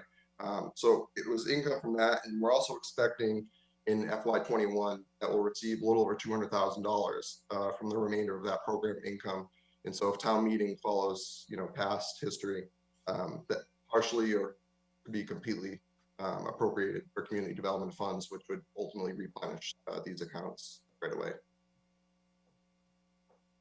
And if any questions, I can really answer. yep, David? Cody, it's great to have you back here on board. We're glad to have you. Thank you. I'm happy to be here. Any pattern as to why these grants kept being refused over these years? Is there anything we? Yeah, so going back to actually 2014, there's an organization called the Stanton Foundation, and they deal with all different dog parks and different you know, uses for dog grants. And so that was, Deb was actually able to acquire that, but they have a really high set of specifications that the town has to follow. And when we put it out to bid, it ended up being astronomically over what they would allow. So that one wasn't able to happen. And then the same thing actually happened with the park grants. So the town requested to be the general contractor just to try to keep that price down. And the state wouldn't allow the town to be a general contractor. So going forward, if you guys do approve this and CPC approves using you know, partially that funding, Tim Lancaster has agreed to be the general contractor, and we would be able to bid out pieces individually, which would substantially decrease the cost and really, I think, make it a project that's feasible. Wonderful. Nice explanation. Thank you, Cody. Thank you. Any other questions or comments? If not, I'll take a motion. Motion to approve. I'll second. Okay, we have a motion to approve in a second. Mr. Talbot, Yes. Mr. Mickelson, Yes. Mr. Herron, Yes. Mr. McDonald, Yes. and me, yes. You're all set, Cody. Excellent. Good job. Thank you guys Good very job, much. Cody. Good job. Yep, thanks for being here. Thanks. Good night. You too. Okay. Item E, marijuana manufacturing and cultivation host community agreement discussion. I think I know John brought this up, and I think it's about time we have this discussion to see where we're going to go. So, Mr. McGinnis. Yes, so by way of background, at the Springtown meeting, the select board had presented an article which would have allowed marijuana cultivation and manufacturing in the general business district, in addition to the current marijuana overlay district. That article was rejected by town meeting. Subsequent to that, the vendor Casco Botanical has been looking at the tennis club they presented last year at town meeting. They were issued a zoning board variance, which would allow them to operate at that facility at the tennis club. So they still have a number of items that they would need to go through planning board special permit. And this brings me to the next item, which was the town would have to issue a request for proposals for a host community agreement for manufacturing and cultivation. I have not personally heard from Casco about an inquiry about whether or not the town is issuing that RFP. But in light of the fact that they've received their zoning variance, and Mr. Harron has approached the chair, Mr. Gracie, about the issue, I thought it was important to bring it before the board, to have the board make a decision about whether they want to move forward with the request for proposals for manufacturing and cultivation host community agreement, or if they want to hold off on that for the time being. Okay. Well, it's clear that town meeting voted against it. And then we find out that there was a different route. And I don't know about the rest of the board, but I was never notified of the decision by the Zoning Board of Appeals until I heard about it on the street. And how embarrassing could that be? But I guess legally, Anthony, we do not have to give them a host community agreement. Is that correct?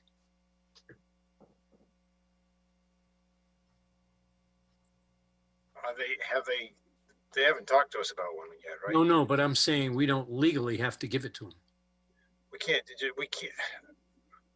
I want to be cautious in the answer to that question, because we can't just say you can't do it if it's allowed. We want to negotiate if it's something that I'd like to reserve a comment on that and get back to the board if I could. Okay, but I'm just reiterating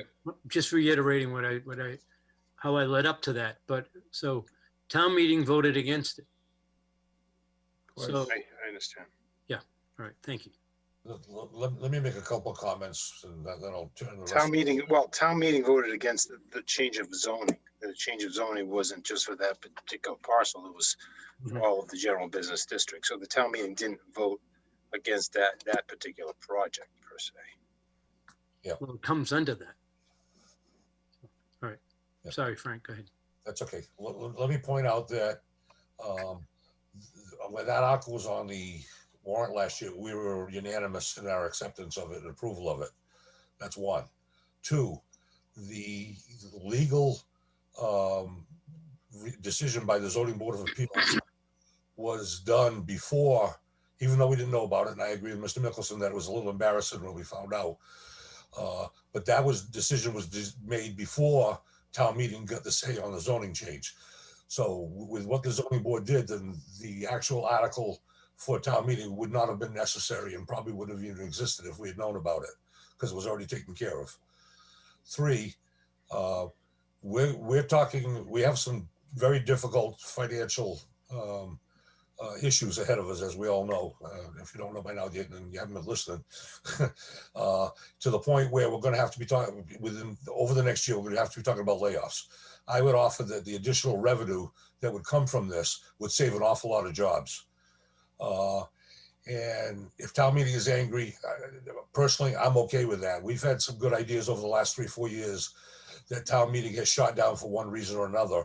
And I choose to think it's not spite, but it's because they don't really understand what the article is. So therefore, I'm okay with moving forward to try and get this town some much needed revenue. And because they got their approval before town meeting, I'm also okay with that, even though I didn't know about it. So let me answer your question, Stanley. I think we can't just outright refuse it. We have an obligation to execute an agreement in general. We can refuse any terms that they propose that we don't agree with. I We got certainly can propose our own terms. I just wanted to clarify all of this. I'm not trying to say whether I support it or I don't. I just want to get my arms around it all. Right, legally, statutorily, they have a right to operate in town. We have to negotiate in good faith. We can't just say, no, we're not going to allow you to operate in town. Okay. We can certainly stick tough to our terms. Okay, thank you. John?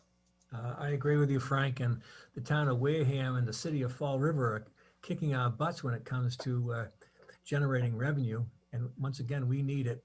And yes, we voted unanimously for this particular article before it went to town meeting. And I think the applicant's just waiting for us to come across with a host agreement. It sounds like the applicant didn't know the process. They were waiting for us. So maybe Anthony, I'm sorry, Sean, you might want to reach out to them, find out what's going on. Well, we wouldn't reach out if they want to inquire at the office about what the process is. The process is the same process we would do for retail. So we would do a request for proposals or request for qualifications for manufacturing and cultivation. We need to be fair and equitable in this. It's a procurement, and there's still the ability in the current overlay district. So if someone is interested in doing manufacturing and cultivation in the current overlay district, we would, with the board's approval, we would ask if they want to make that one of the criteria that would be more favorable than in the general business district. Of course. So prior to issuing the request for qualifications, we'll present that to you as a board for your approval and comment. David? What is, certainly we have a certain sense of moral obligation at town meeting, but what is our legal obligation, even though the sequence of events we stated, and I also would add that I did not know anything about the ZBA ruling. So, but what is there going to be a legal action possibility based on what we're talking about here? And certainly I'm in favor of the project as well, but should we be concerned? Legal action for what? Against what? Residents in town? What would they, you mean they'd be suing the town? I don't know. They had the opportunity to challenge abutters or any interested parties, abutters or abutters to abutters within 300 feet had an opportunity to challenge the grant of the variance in court. Nobody's done that I'm aware of. Well, they don't, at this point, they don't think there's going to be a facility there, but should the activity begin to put one there? No. They, from a zoning perspective, they have a variance. As long as they take reasonable steps to perfect the variance within the time required under 40A, then they wouldn't have any claims based on that. So that's just a regular process of abutters objecting to a ZBA ruling and not wanting it there, so they could do what they want. Yeah, they should have appealed it within 20 days of the decision. It's the appeal period is dead by now. That's that, Okay. yeah. Okay.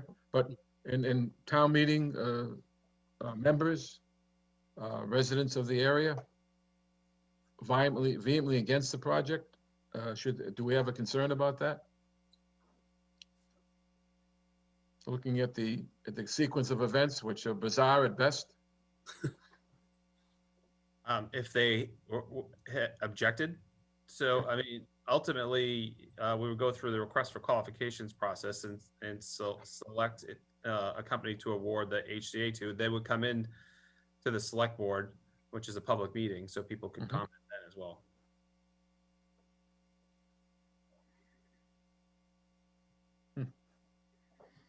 Mr. McDonald, you got a question or a comment? Yeah, I got a conundrum here. I literally do. And I don't think, I think this was, I don't think this was a lack of knowledge of the process, because I think these are businessmen. They know the process. And I think this was something to hedge their bets on getting a facility built in town. And to be honest with you, many years ago, I voted against and suggested that the town not grant user variances. And we did so in residential neighborhoods. I am still against user variances. I am a little bit upset and ticked off at the process of them basically going behind town meeting and getting this. But I'm also concerned that I did vote in favor of this. I voted in favor of the open process in getting this facility up and running. And everything that was there was voted, everybody was there. All the facts were out. The location was out, who was going to do it was out, and everything was out. This kind of just, it leaves a very bad taste in my mouth. I just don't, I don't see it as being forthright with the citizens of this town.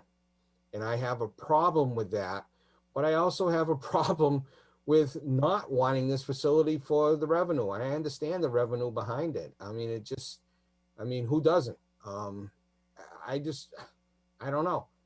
I've always believed the town meeting has a greater wisdom, even though I've seen sometimes that wisdom be very questionable. But overall, it's worked out well for this town. I don't know. It's just I'm a little bit miffed at it, to be honest with you, and I'm disappointed. Yeah, I would also say that up until a couple of months ago, I was in the exact same position you were in, that you just articulated. What got me over the hump was the revenue. Okay, I mean, we know people are going to lose their jobs. And to me, that's a deciding factor for me. I can also tell you, my wife is a town meeting member. She sat along some people, and anytime we've come up with something for revenue that requires a change in the scenery, such as this doing something with the tennis court different, these people always say that the town doesn't need the money, so therefore that's the reason they vote against it, because they believe that the town has a stab fund, and they see the amount of money that goes through town meeting, including the stab fund and everything else. And therefore, they come away with the conclusion the town has plenty of money, that we're making it up, basically, that the town is in financial trouble. So they don't get it, okay? And I don't know why they don't get it, but they don't get it. We've certainly said it enough times. So given all the mind-bending things that you just talked about, that again, I was troubled with the whole thing, the process and everything else. So the fact that they got this, again, the fact that they got the zoning approval before town meeting, again, told me that if we had known about that, we wouldn't have had that article on the warrant at all. So town meeting never would have got a say. It just would have happened, because we were all 100% in favor of it. That, coupled with the fact that the town desperately needs the money, and I don't want to see people lose their jobs if they don't have to. So that's what swayed me over to this side that I'm on now. That's John. They really didn't do anything behind our backs, because, and yes, they did hedge their bets, and they were businessmen to do it, but they had a public meeting with the Zoning Board of Appeals. It was advertised. And secondly, I think there was a time frame issue. If they waited for the town meeting to say yes or no, and then go for the Board of Appeals, that really stretches out their answer. So that's why I think they went for 2 at once. And once again, if you're a businessman, you would have done 2 for 1. And once again, everything was advertised. Yeah, and you know, and the ZBA thing was much more specific than the town meeting article. Correct. When the ZBA dealt with this, they knew exactly what was going to be put there. The town meeting article was purely a zoning change. Yep. Okay. Now everybody suspected they knew what was going to go there, but it wasn't as exact as the ZBA process. So again, I'm okay with it. I mean, that's just my opinion. You know, we need the money, you know, and I wouldn't sell it. I wouldn't sell our soul to get money.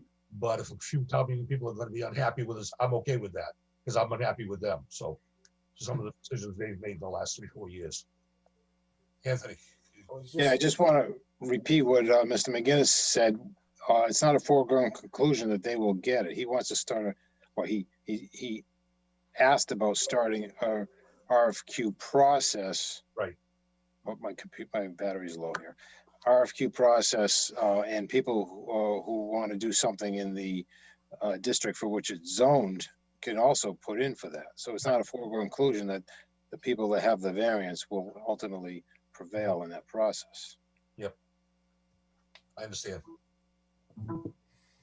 But without our approval, they have no way of going forward. So, David. You know, we all know that one of these facilities of that size and magnitude will never be built on Fons Corner. It's just not going to happen. And what I keep hearing from many people is that, well, you have the district, leave it there, but it's not going to happen. So it's really going to either be at the tennis court or it's not, in my view. However, our town meeting members had twice to vote, and they made it pretty clear twice in a row, based on the information they had, they didn't want it. And you can talk all day long about why. It was emotional, it was uninformed, but they made it clear they didn't want it. And that's troubling to me. Not about the issue of the facility and why to do it, because we have to do it, we should do it. But these people have voted twice no. And maybe there's a way to compromise to put it there in ways to satisfy some people so that we are protected, so that they feel better about it. But that may come from the process of the approvals. Right. But I think we need to acknowledge the fact that we're swimming against the tide here. Yeah, just please remember, they were voting on a zoning change. They also voted against the zoning change which allowed Dartmouth property, sorry, Sean. I always draw a blank on the name of the place. Stanley, what's the name of the place with the Route 6, the Dartmouth. Dartmouth Woods. Dartmouth Woods. Yes, thank you. Dartmouth Woods 2. Dartmouth Woods 2, Yeah. which again, we were all totally in favor of, and that was going to bring some revenue, which ultimately it's going to. But again, they were against that too because it was a zoning change. It's the zoning changes they're against, irrespective of what is going to be there ultimately or what is even rumored to be going there. They just don't want to change the scenery. They don't want things to change. Again, they think we don't need the money. Okay, I think as leaders of this town, we know we need the money. It's our job to get money where we can get money, as long as we're not selling our soul to do it. So again, that's how I got to where I am. And my position 6 months ago was not nearly this strong, but again, I rationalized the whole thing through, and to me, it makes sense. And again, the thing that flipped things over was the revenue. Be careful what you wish for. That's what my comment was. When Dartmouth Woods. Yeah. If you remember. Well, it would have been nice if we'd done it the way it was going to be done originally and not going through the 40B process. Exactly. You know, but they got their way. I mean, you know, despite what town meeting said. And to me, this is much cleaner than that. Yeah. Because by us moving forward, it moves forward on the normal process without something like a 40B hanging over the head, you know. So, well, one good thing came of it about the affordable housing is we got over that 10%, I believe, or we will be over that 10%. yeah, when it's done, yeah. Yeah, so that's the only bright side of it. Right, I agree. Well, it's not the only bright side of it, but it's well, one of the yeah, exactly. One of the bright sides. Let's right, put it that way. sure. Yeah. Besides the revenue. Yep. Any more comments or questions or?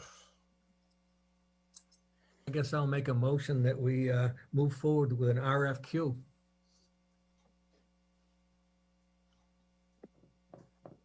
Or is it an RFP? RFQ for manufacturing and cultivation host community agreement. Okay. Is there a second to John's motion? I'll second it. Okay, we have a motion and a second. Thank you both. Roll call, Mr. Tattlebaum, No, Mr. Mickelson, Yes. Mr. Harron, Yes. Mr. McDonald. I'm gonna vote yes, just to see what we get. And then I can decide whether or not I follow town meetings. Dictate. Okay, and I vote yes. So that's 4-1. Mr. McGinnis, you can move forward. Great. Okay. Okay. Item F, Gordon Burgess Constable reappointment. So moved. I'm gonna sign off. Yeah, thank you, Anthony. Hey, Anthony. Have a good evening. Thank you, Anthony. Thank you, Anthony. Got your Bye. batteries and your computer too. What's it? I just plugged it in. That's what caused it to short out. So, Yeah. okay. You can go to Thanks. sleep now, Anthony. Yeah, I gotta have dinner first. All right, bye. Me too, as soon as I'm done here. Good night. Good night. Okay, we have a motion for Mr. Burgess. Is there a second? Yes, second. Okay, thank you. Mr. Tattlebaum, yes, Mr. Mickelson, Yes. Mr. Aaron, Yes. McDonald, Yes. and me, yes. Mr. Burgess is all set. Okay, item G, what everybody's all been waiting for. Sean's big day. Yeah, very exciting. Okay, Town Administrator Annual Presentation. You got 5 minutes, Sean. It'll only take 3. Let's see. You see that? Nice. All right. Let me see. Why does this jump to full screen after I've put everything down so everything fits on my 22-inch monitor? Time to get a bigger monitor, Frank. Gotta get what? Time to get a bigger monitor. Well, I did get a bigger one. That's I did it with the 22. But in order to put the agenda and everything else on the thing, I have to shrink the Zoom part to Yeah. half screen, which is still better than what I was looking at on my Chromebook. So And I'm working off the iPad and the computer, so yeah. and my phone.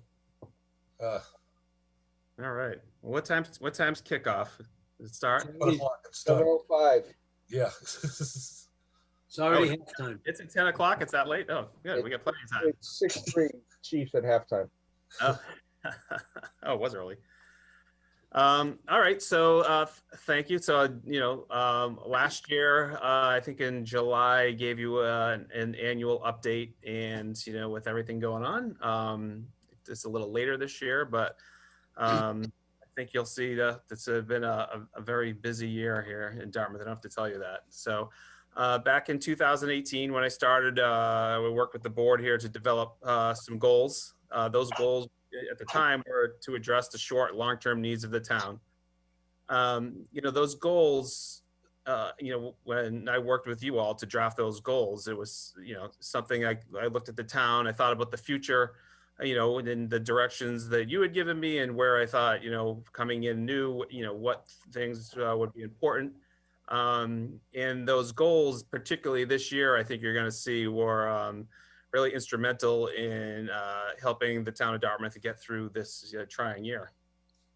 Goal number 1 was evaluate the current townwide service levels in order to identify potential operational and organizational efficiencies and technology enhancement opportunities, which would streamline town processes, increase online service offerings, and provide exceptional customer service to residents, businesses, and the general public. At the time, it was about, customer service and providing the best services possible. What my approach to that was coming in was, really to lay a foundation for the future. And part of that is what I presented last year was a culture of teamwork and communication and transparency, building a framework, and really working on organizational efficiency. And you're going to see, this is what I presented last year, but I'm going to walk you through the importance of that last year, this current year, and moving forward. When we look at teamwork, I'm creating great teams. You've heard me mention that many times. I'm all about teamwork. I think it's very important. I like to foster that. I like to encourage department heads with their departments to create teams. So, but in my 2 years, I've recruited and hired 7 department heads.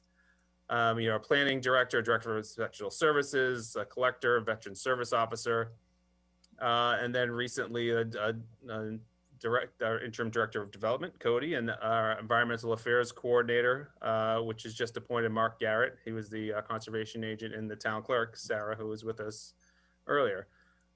We've also had to manage long-term staff absences due to COVID. It required the town to get creative and understand that the health needs of the staff come first. We also always evaluate vacant positions for need to see if we need to replace them, to see if there's a need or if there's another more efficient way to operate. But that doesn't mean we didn't create positions, and we created 2 new positions in town. The system analysts, Chad Deschamps, who's been helped to implement our online permitting, and town meeting also approved an energy manager, but just because they had approved the position, and I'll talk about this later, we found a more economical and better value way of doing things by hiring an energy consultant. I want to talk about teamwork and project teams. This is just a sampling of the number of teams that have been created to work on a variety of town projects. I mean, the 2 most important are up at top, our COVID response team, and a CROOP team, which is continuity of operations plan team, which was all department heads developing plans for remote service enhancements, remote services to provide to the public. But you can see that some of these you've heard from before: problem properties, Bliss Corner, our collective bargaining, the town gown compact. So a number of teams that we're constantly working and developing and working with. When it comes to communication and transparency, this year has proved vital for communication and keeping the public informed. When I started that, it was starting with monthly department head meetings. It's to provide information and training to the department heads. In fact, we had a department head meeting today where we provide management and leadership training. Our EAP was online in our Zoom session and provided a great training today on department heads to work with their staff on management and leadership. These department head meetings have been exceptional for keeping department heads up to date on group and the plans and projects and programs. So that's always important. So we're not having areas of redundancy and not coordinating our efforts. And this is the next, identifying areas of collaboration and support. It's been very successful in that, but and more importantly, particularly in a time of COVID, it reduces misinformation and redundancy. So in addition to the department head meetings, we've had some all employee meetings to make sure that all employees are informed, particularly when it came to COVID, when it had first hit back in February. Selectman Mickelson and Mr. Tattlebaum, I think you were involved in some of those meetings as well. You can see how we brought the staff in to really let them know where things were at and what our plans were moving forward. And also communicating to them so that they could communicate to the public with the town's COVID response plan. So that worked out really well, and we send out a coordinated, consistent message for the public. Along with communication and transparency, we created a COVID response team. We did this early on when COVID had hit, and that response team consisted of all our department heads, some staff, police, fire, emergency management, even included our state representatives. That was our team that met weekly initially, and then over time we would meet regularly to keep up to date on a number of issues. And it also helped us to develop, this COVID response team helped to develop health and safety plans for the public and the staff. And as far as communication to the public, many of you saw that working with DCTV, we created a number of public service announcement videos to keep the public informed. We had press releases and public health and safety information, constant social media updates. Our website was up to date with information, and we were even making direct phone calls and physical checks to at-risk residents through our Council on Aging. So, but that public communication was a coordinated, centralized effort. So once again, we were sending out a consistent message throughout town. And then I talk about framework building. That's important too, to build up a strong framework in town. We've talked many times about the reclassification and compensation plan.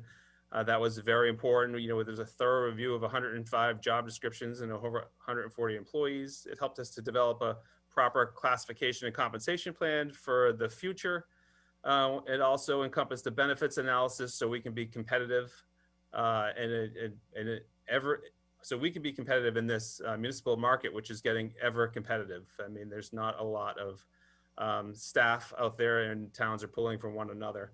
And we also developed policies for, this allowed us to develop a policy for our future position evaluations and reclassifications. So we're not, when the time comes, we won't have to do another large scale study. We have a policy and procedures in place to do them one-off if we need to.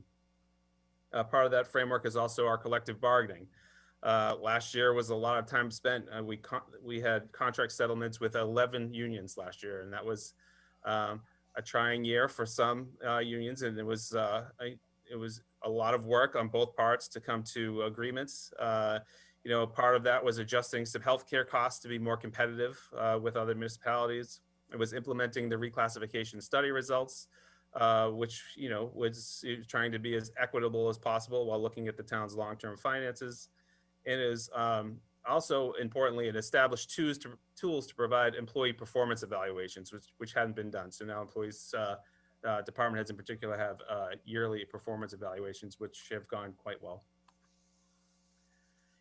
And I talked a lot about succession planning. I've mentioned this a lot. You've heard me mentioning it. It used to be in municipal government. There were a lot of department heads. There were a lot of assistants.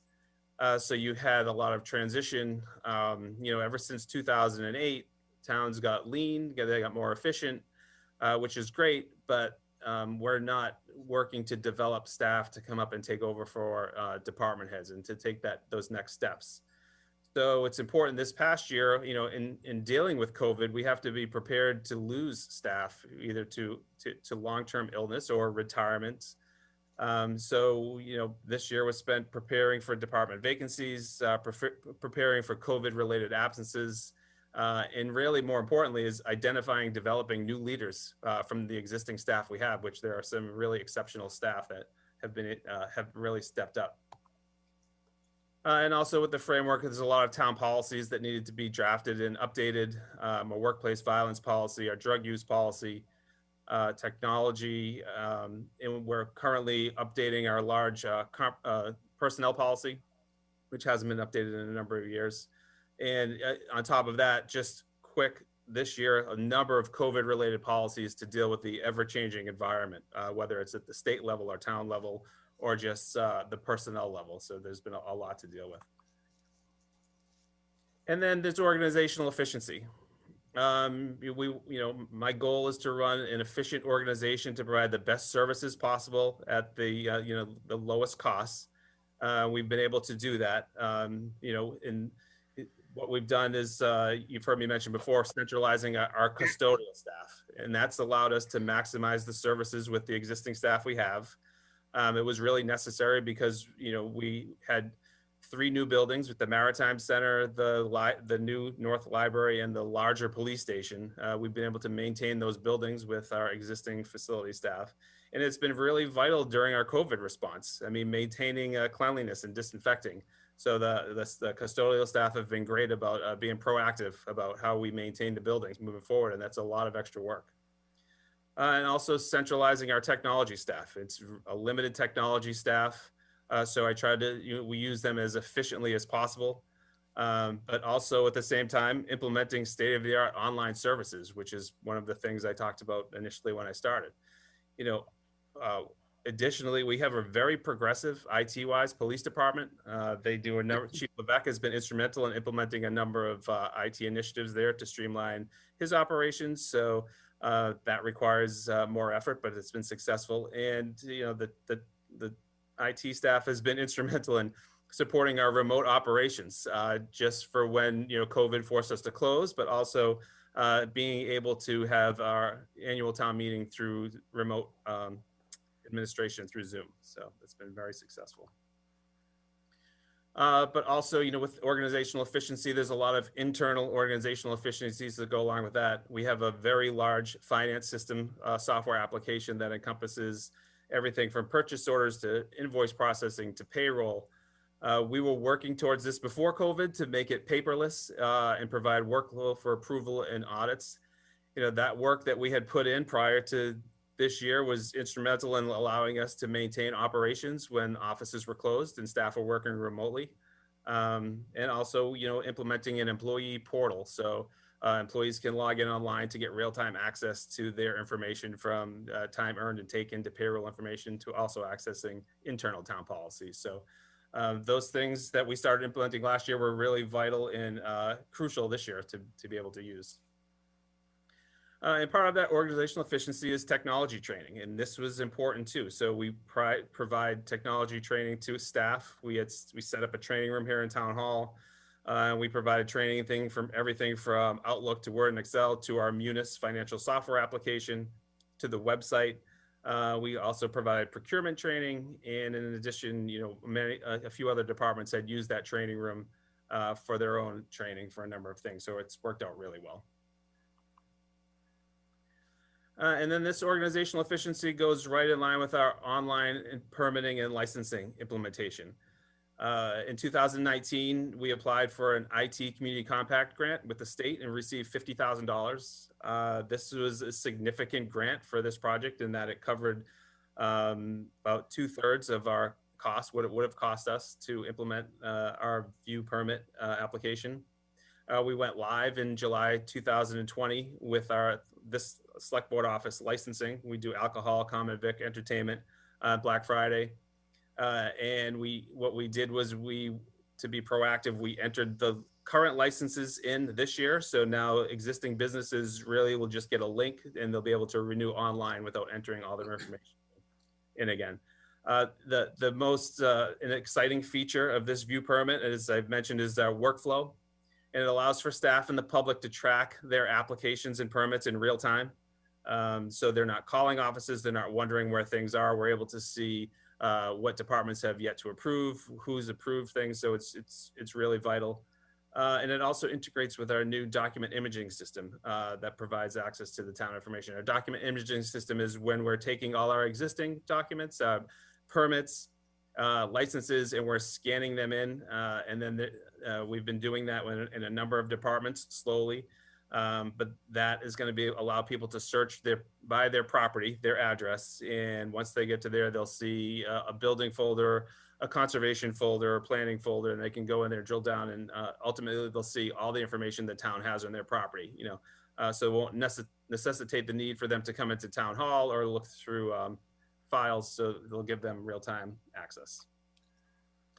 In this online permitting license application in the building department, we went live in August, which was, just 2 months ago.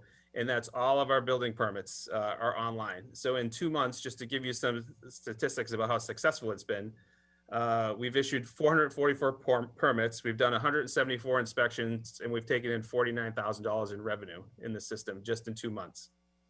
And in our select board licensing, like I mentioned earlier, we have 250 licenses in there right now going through the renewal process. So the interesting thing about when we went live with the building department is there's a link for there's an internal back end portion of the site, but there's also the public facing portion of the site.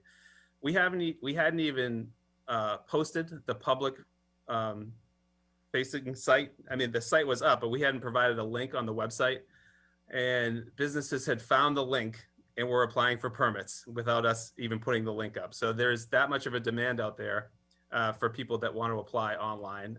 So now we're providing that. And the best part about this is we capture the information of the applicants and the businesses, and it allows us to disseminate information to these businesses and the public through an automated email system. So, this is vital. I think you saw this year with the licensing, with the outdoor seating. This would give us the ability to send out a link with the licensing information, and they could log in and just apply online with all the information. But it also, if there's changes to any of these, orders from the governor, it allows us to target those specific businesses. If there's a governor's order that pertains only to restaurants, or if there's one that applies just to retail, we're able to target that through this system to notify them. And that's been, like I mentioned, it's been spearheaded by our new system analyst position that was voted on 2 years ago at town meeting, and that's Chad Deschamps. So he's done an excellent job with that. What are we looking at next for online services? We're currently implementing health permits and licensing. We expect to have that up within a month. And then next is going to be planning, zoning, board of appeals, and conservation, and we hope to have those implemented by January. And then it's nice about this is, like I mentioned earlier, it's a workflow. So if the permit comes in and it needs to touch multiple departments, they're all notified right away in real time. We're able to track that they've acted on the permits, and then we can see where it is in the process, as can the applicant. So it's a nice streamlined system that provides a great service. And then additionally, next year we're going to evaluate recreation online permitting.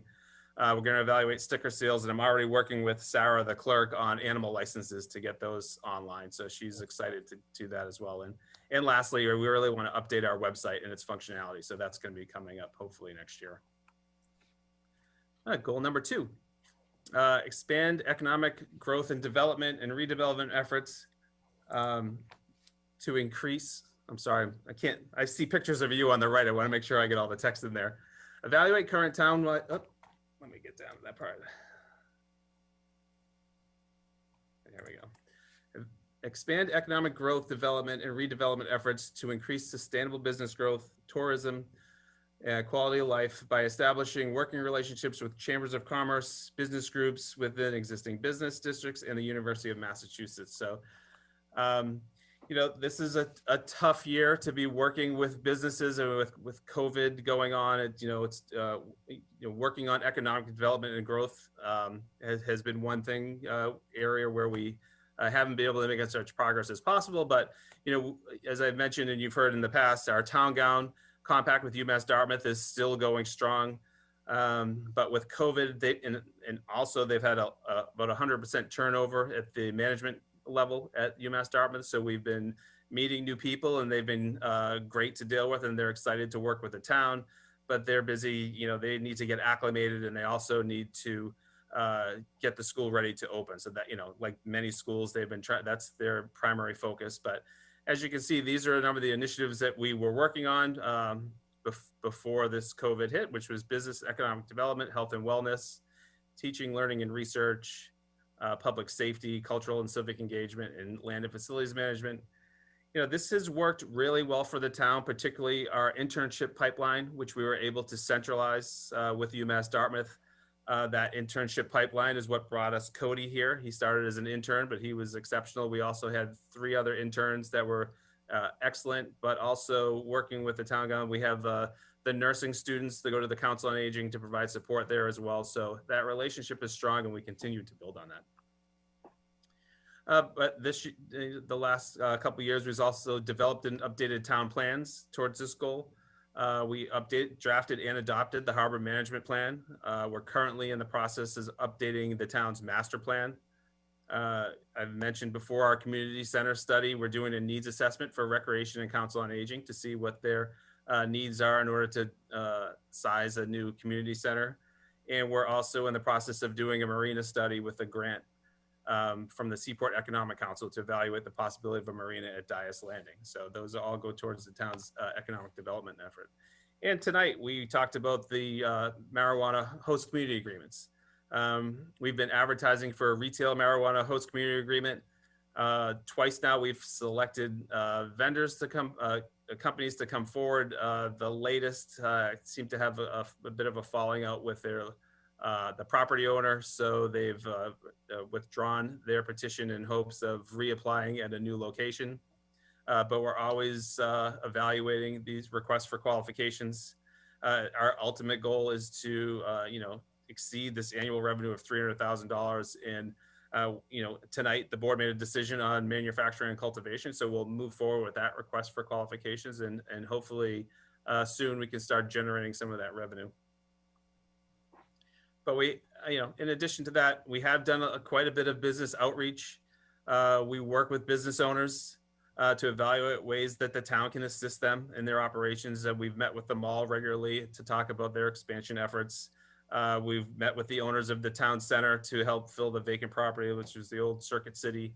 I've established a relationship with the South Coast Chamber and attend their meetings when I can. And we also collaborate quite a bit with Serped. I mean, they're helping us with our master plan, but we attend all their meetings and we really work together on a regional effort to help enhance our economic development.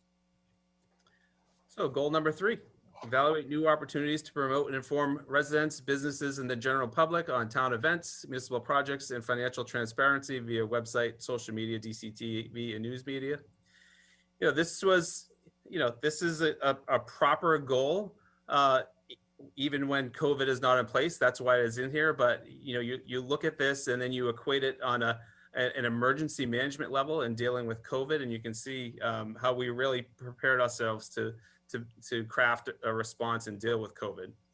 And that's been our COVID-19 response, is really to inform the public of the town's public safety plans. And I've mentioned DCD and the public service announcement videos with Detective Kyle Costa, constant press releases on public health and safety information, continual social media updates, our website, and the phone calls, and our COVID hotline staffed with nurses, so the public can call if they have questions. This is all centralized as part of our team effort with our COVID response team, but you can see it goes right in line with this goal number 3 of really outreach to the public and keeping them informed. And also it goes in line with our remote board and committee meetings. Because we were prepared for this, we were able to quickly transition to our town operations moving remotely, and also to have our board and committee meetings remotely.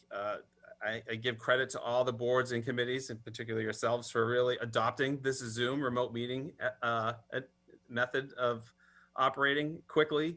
I think it's worked out pretty efficiently without some bumps in the beginning. But most of the boards and committees, they all meet through Zoom now, and it's been very successful. And I think it's allowed us to reach wider audiences through Zoom. I think it's increased participation on boards and committees because they're not scheduling their time to come into town hall or to where the boards meet. They're able to meet from home like you are now. So it's been really successful, and I think it's going to continue in the future. And the big one, our remote annual town meeting. Dartmouth's a progressive town. It's one of the most progressive towns in the state. We're one of only 4 communities that conducted a remote town meeting, and ours was very successful. You heard from the moderator tonight. We're looking to build on that for this year. That was no small feat. It's a huge team effort. There were a number of staff involved in making that happen. And that shows the commitment to the town of the employees. They really want the town to succeed. All hands on deck. This whole COVID-19 response has really been all hands on deck, and the staff, the boards and committee, and the residents. The residents were instrumental in making this remote town meeting happen. So it was a townwide effort, and the success showed. And now we're going to do it again in a few weeks. All right, goal number 4. Evaluate opportunities for community partnerships in regional project implementations with the goal of providing high quality services while reducing expenses. So this is something I've been working on since I started, but we collaborated with Serped on a bike sharing RFP. This was in the works before COVID, and I imagine they're going to pick it back up probably in the spring. I've mentioned our town gown compact with UMass Dartmouth in coordinating with them, but also, a big part of this is our, this regional effort is our COVID response. So a lot of state and regional coordination. We have, early on meetings with the Lieutenant Governor weekly on a number of staff, Department of Public Health meetings weekly, our Municipal Managers Association weekly meetings, in regional task force meetings with New Bedford. We attend those to make sure that we're coordinating efforts across the South Coast, and regular meetings with our state reps and senators. So this is, state and regional coordination as part of our COVID response, but it's been very important and really helped to centralize the message we send out in town to make sure we're getting the most detailed information possible from all of these entities, and coordinating, helping to coordinate the state's message throughout, the governor's message throughout the state to make sure it's consistent.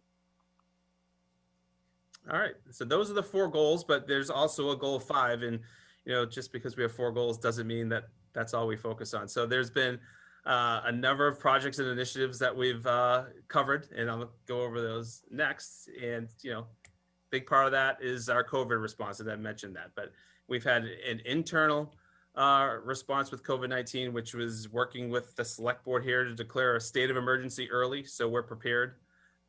Establish our COVID response team and our incident command system to help make sure that we're maintaining the health and safety of the staff and the public. Developing a remote continuity of operations plans so we could maintain service levels while the town offices are closed. All departments, each department created a continuity of operation plan so that they could make sure their operations were running.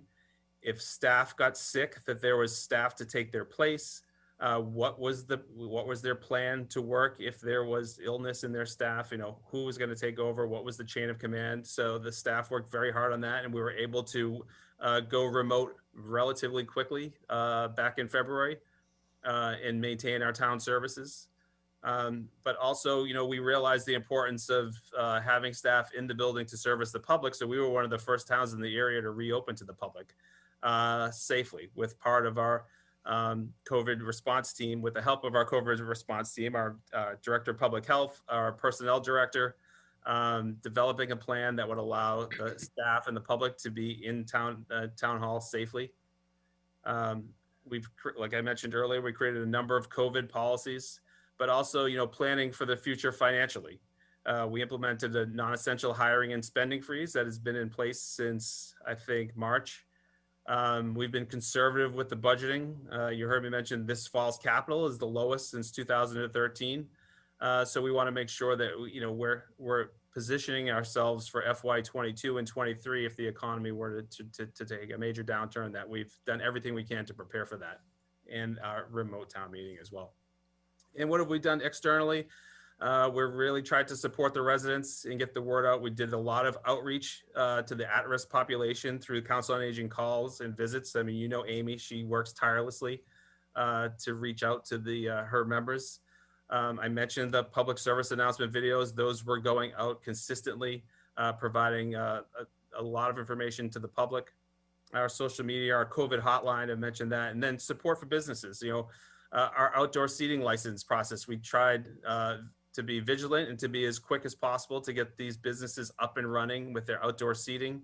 As you were all involved, it was a lot of departments working very close with the businesses to try to get them up to make sure that we're not hindering them in any way. And we fast-tracked the implementation of our online licensing and permitting system. So it would have been implemented a little bit later, but we realized that there was an immediate need, and we wanted to get that implemented immediately. We all talk about COVID in a negative light, and it's been a very difficult year for everybody, but it doesn't come without its silver linings. It's really been an opportunity to enhance our culture of teamwork. As I mentioned earlier, a lot of staff in town, they really are committed to the town of Dartmouth, and they want to make it successful, and they really pitched in. We had a number of multi-function teams with staff with different levels of ability, but all contributing. We centralized and coordinated our outreach and public messaging. That was important. I think in the past, it's been sometimes little islands sending out information, but this helped to really coordinate the town's effort to make it consistent. We went from unable to being remote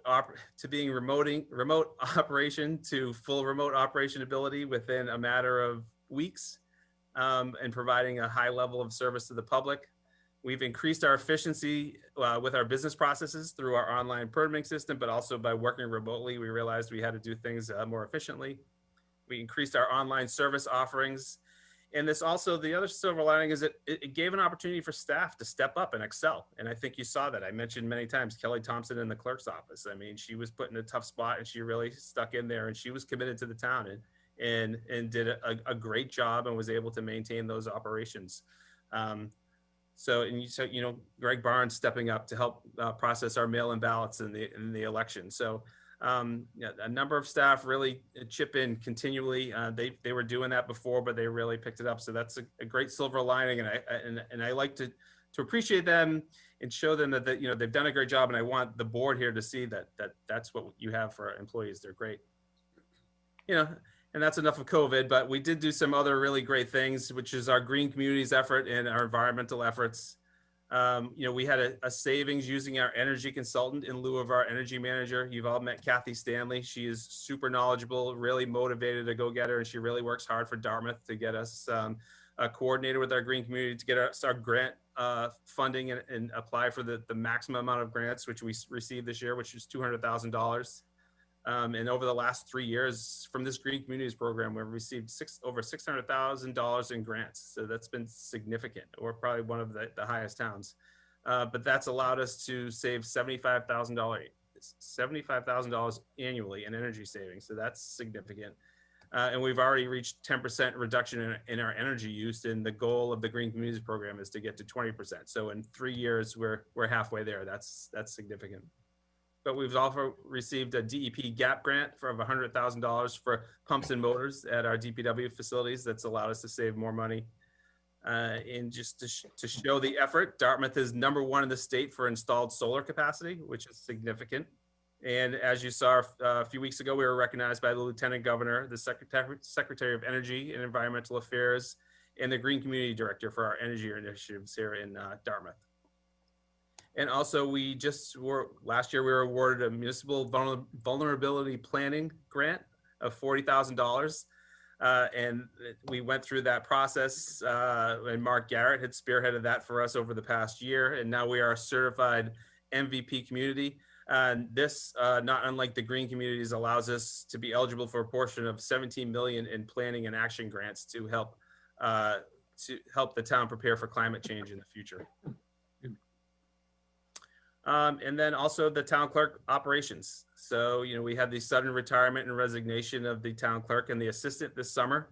But, you know, we use that as an opportunity to develop a plan to continue those operations. You heard me mention Kelly Thompson. She was instrumental in keeping things running, but it was a team effort. We had a lot of staff contribute to really step up and help out in that office between the mail-in voting and just staff from other departments being helpful. They saw Kelly working really hard and they went in there in their own time to help support her and do what they can.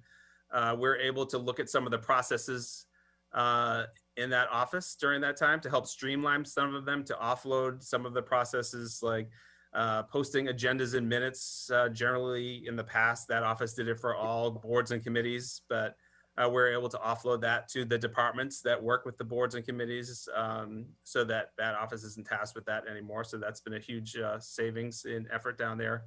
And we performed the search for the new town clerk, evaluated candidates and presented finalists to the board here. I think the board made an excellent choice in Sarah. I mean, she's really come on strong and hit the ground running.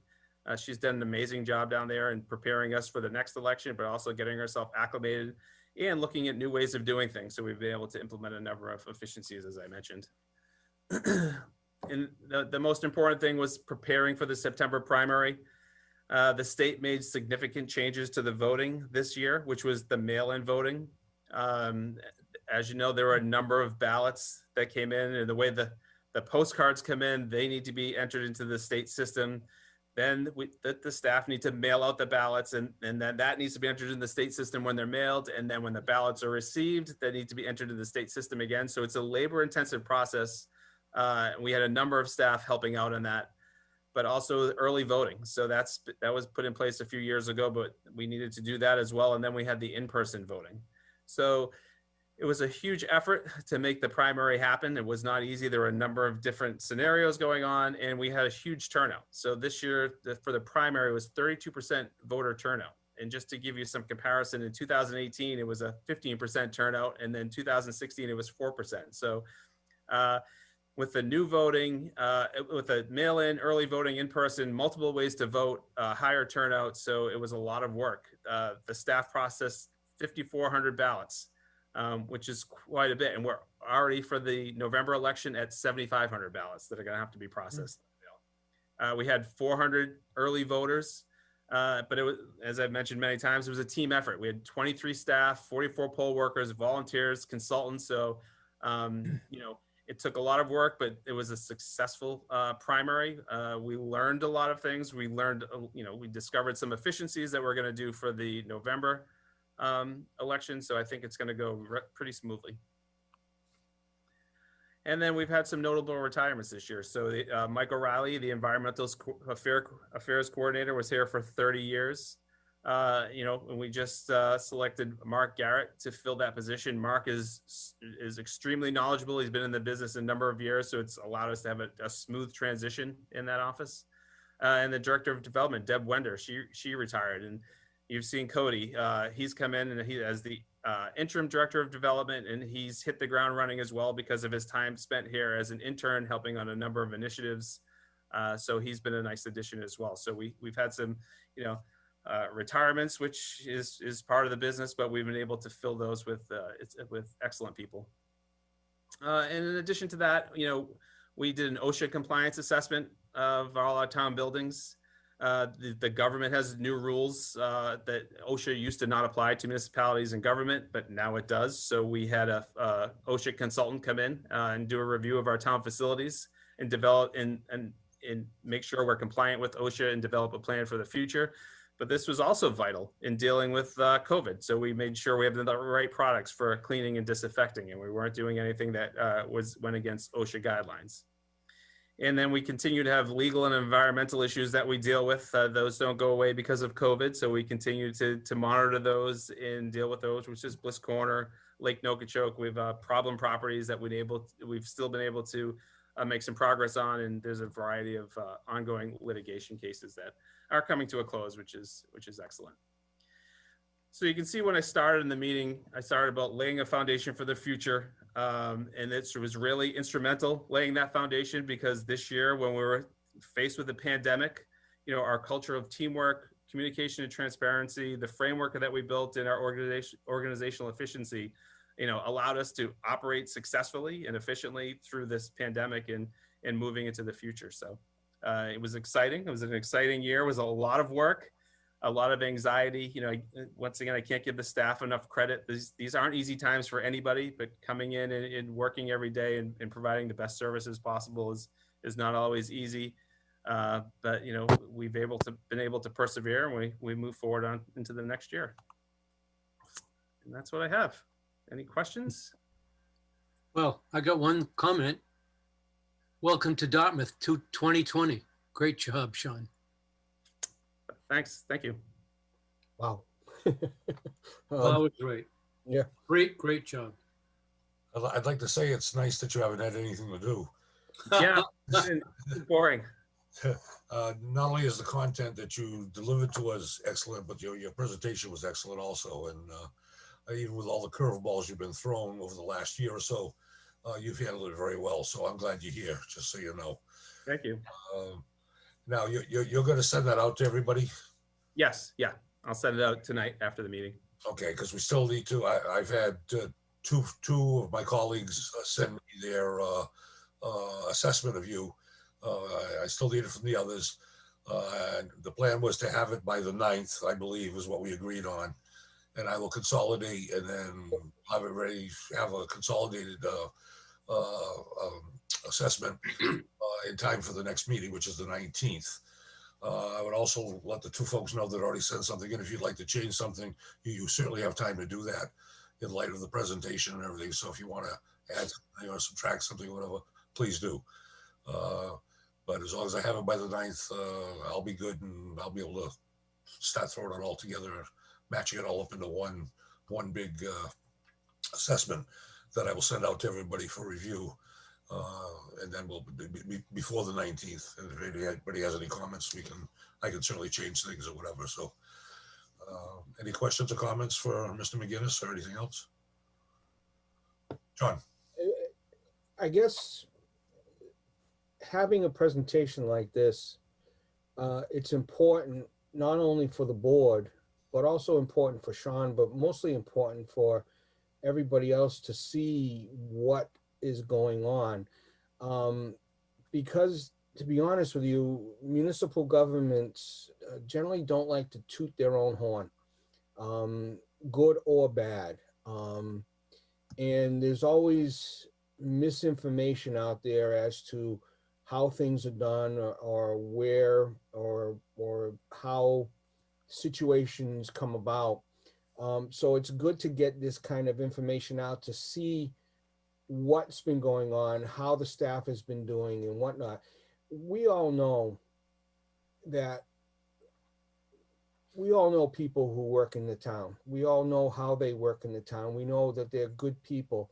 And it's good to see this type of information come out so that they are recognized at the level, of where they work. We know that the staff does a tremendous job, and it is unfortunate that we had to have a situation, the COVID pandemic, to really highlight the abilities of our staff and how they handle themselves throughout the process. I mean, when you say it's a silver lining, it really is.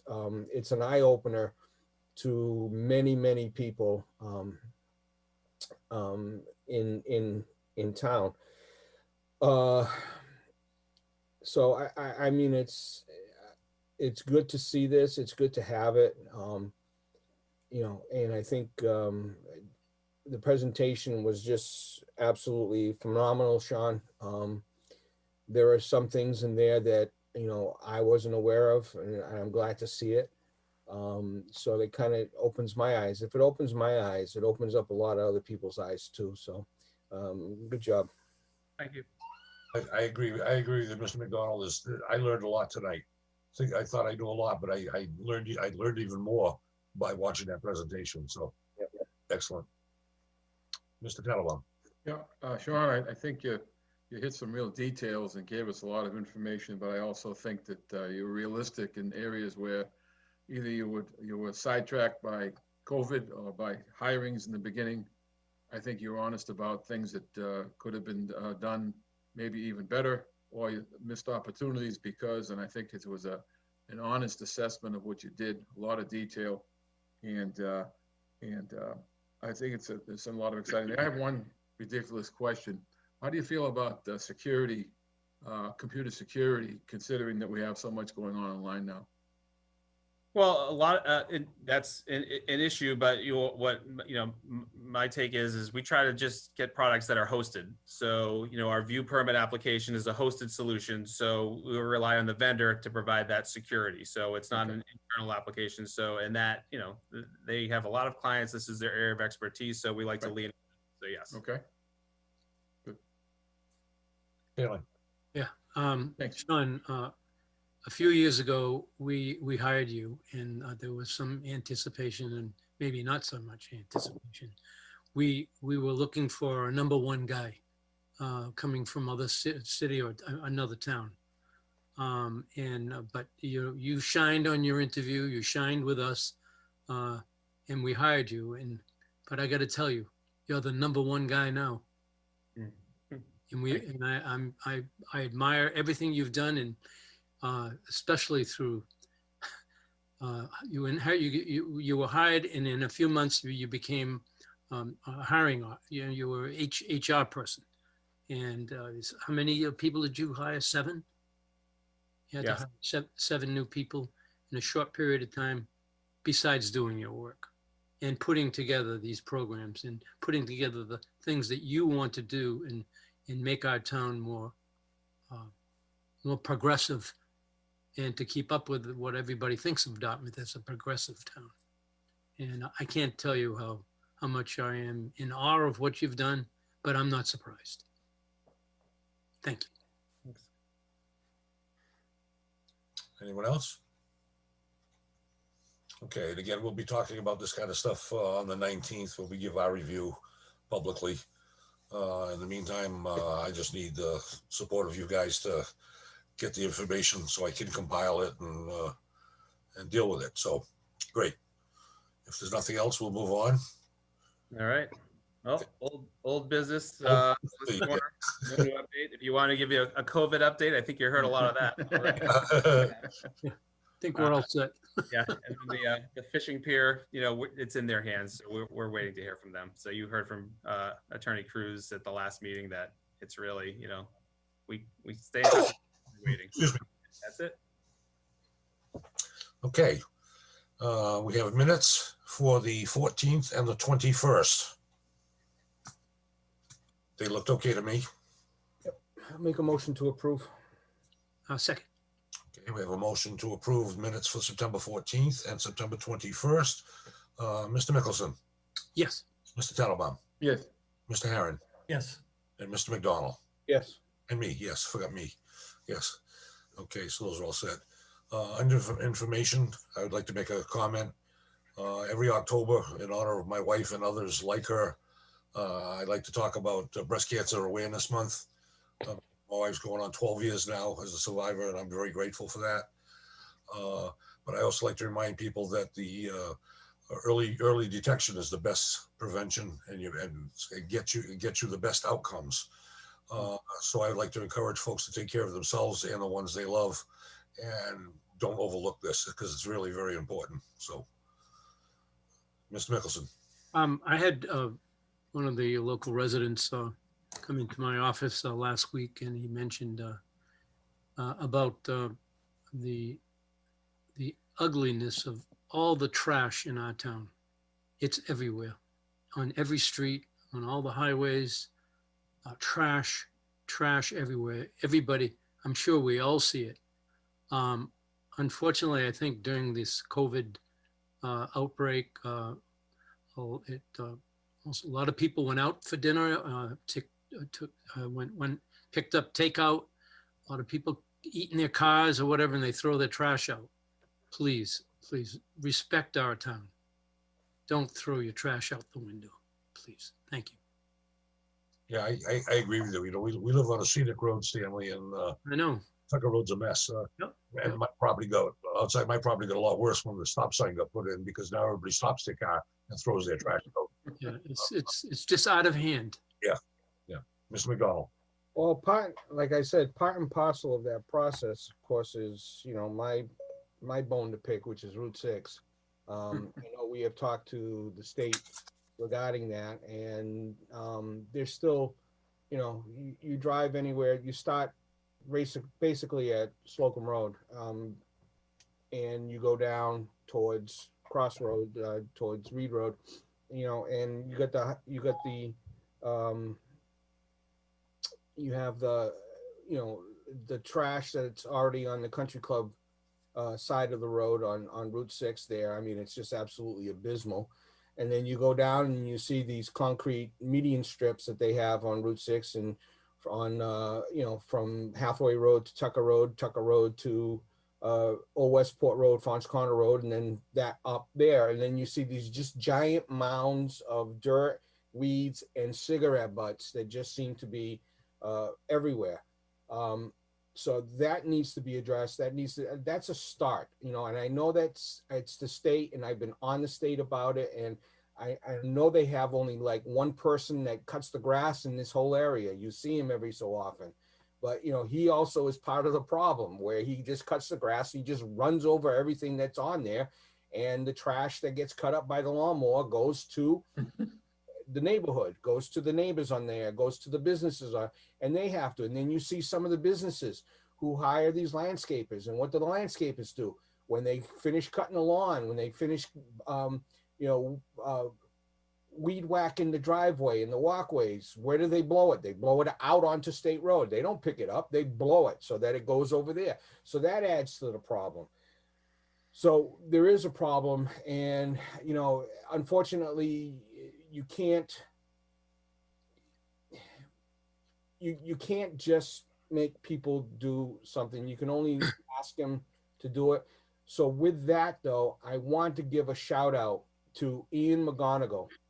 Ian lives over on Lucy Little Road, and he took the time and the effort to organize an effort to clean up Newtown Cemetery, which is just right on the Crossroad, Fons Corner Road area, right near Bank 5. That area there, he picked up a ton of junk and cleaned it up totally. So, and he's done this before, and he's done this in other areas. He's done it on Lucy Little Road, and he's done it on some other areas. And I tell you, I think we I think Sean can locate his address, and I just want a letter be sent to Ian McGonigal, thanking him for doing what he does. And he does it for the pure satisfaction of cleaning up this town. We used to have Dartmouth Cleanup Day. Unfortunately, this year that just kind of went by the wayside. But you know, this area doing this, the DPW has always been good about providing trash bags for groups to do this, and it's still an effort. So I know coming up, it's the fall and people don't want to be out there because it's cold or it's going to get cold and whatnot. And of course, you know, everybody's got leaves to deal with. But, you know, maybe sometimes in the spring, the town can re-emphasize the effort and can help cleaning up the town and maybe getting some groups out there. But I would like a letter to send out to Ian McGonigal, and I'm not sure who else helped him, but I'm sure he can pass that letter along to everybody else and saying thank you for, you know, for what you did and what you're doing. That's a great idea. I'd still like to get him to move to Tucker Road. And So maybe with the new sign we're gonna get in front of Town Hall, we can get the residents to pay attention to trash. yeah, Well, maybe. Make Dartmouth proud. Yep, and we can also get Walmart to get off their butts and pick up their cage and pick up those carts that they leave all over the place. So that's a different story. But I didn't say that, did I? Oh my Of course you God. did. Many times, just not lately. Which reminds me again, I'm sorry if I'm taking up, I know it's getting to be, well, let's put it this way, this will be early compared to the last meeting. It would have to be. Don, can we set up just a meeting sometime with the state regarding the transitional housing on Route 6? I know I don't want it to be something with the board. I just I want them to feel comfortable. I did maybe a discussion, maybe one or two of us can be there. You know, we can do it Zoom so they can stay up in Boston, but I want to hear their reasoning behind what they're doing. I understand the reasoning behind it, but I want to know what their criteria is, because when they start housing people in motel rooms that have absolutely no kitchens and expect them to live, you know, like an apartment, well, I want to know what they require of these, you know, motels and hotels, whether or not it's what kind of facilities they require. Is it a full kitchen or is it a hot plate and a sink? So I like to hear that, because this also ties into the report that we got from the police regarding the activities of the 3 motels on Route 6 too. Yep. Which, by the way, after that, if we can get an update from the chief on that, because I know they've been there more than once. Okay. Good I'll idea. be in touch with you, Sean. I'll get that information together. We'll find out who to contact to schedule it. Thank you. But also, it lets the state know that we're paying attention too, that we're not just overlooking what they're doing or not doing. Okay. So, Okay. okay. If nobody has anything else, I have a motion to adjourn the meeting. I have one question.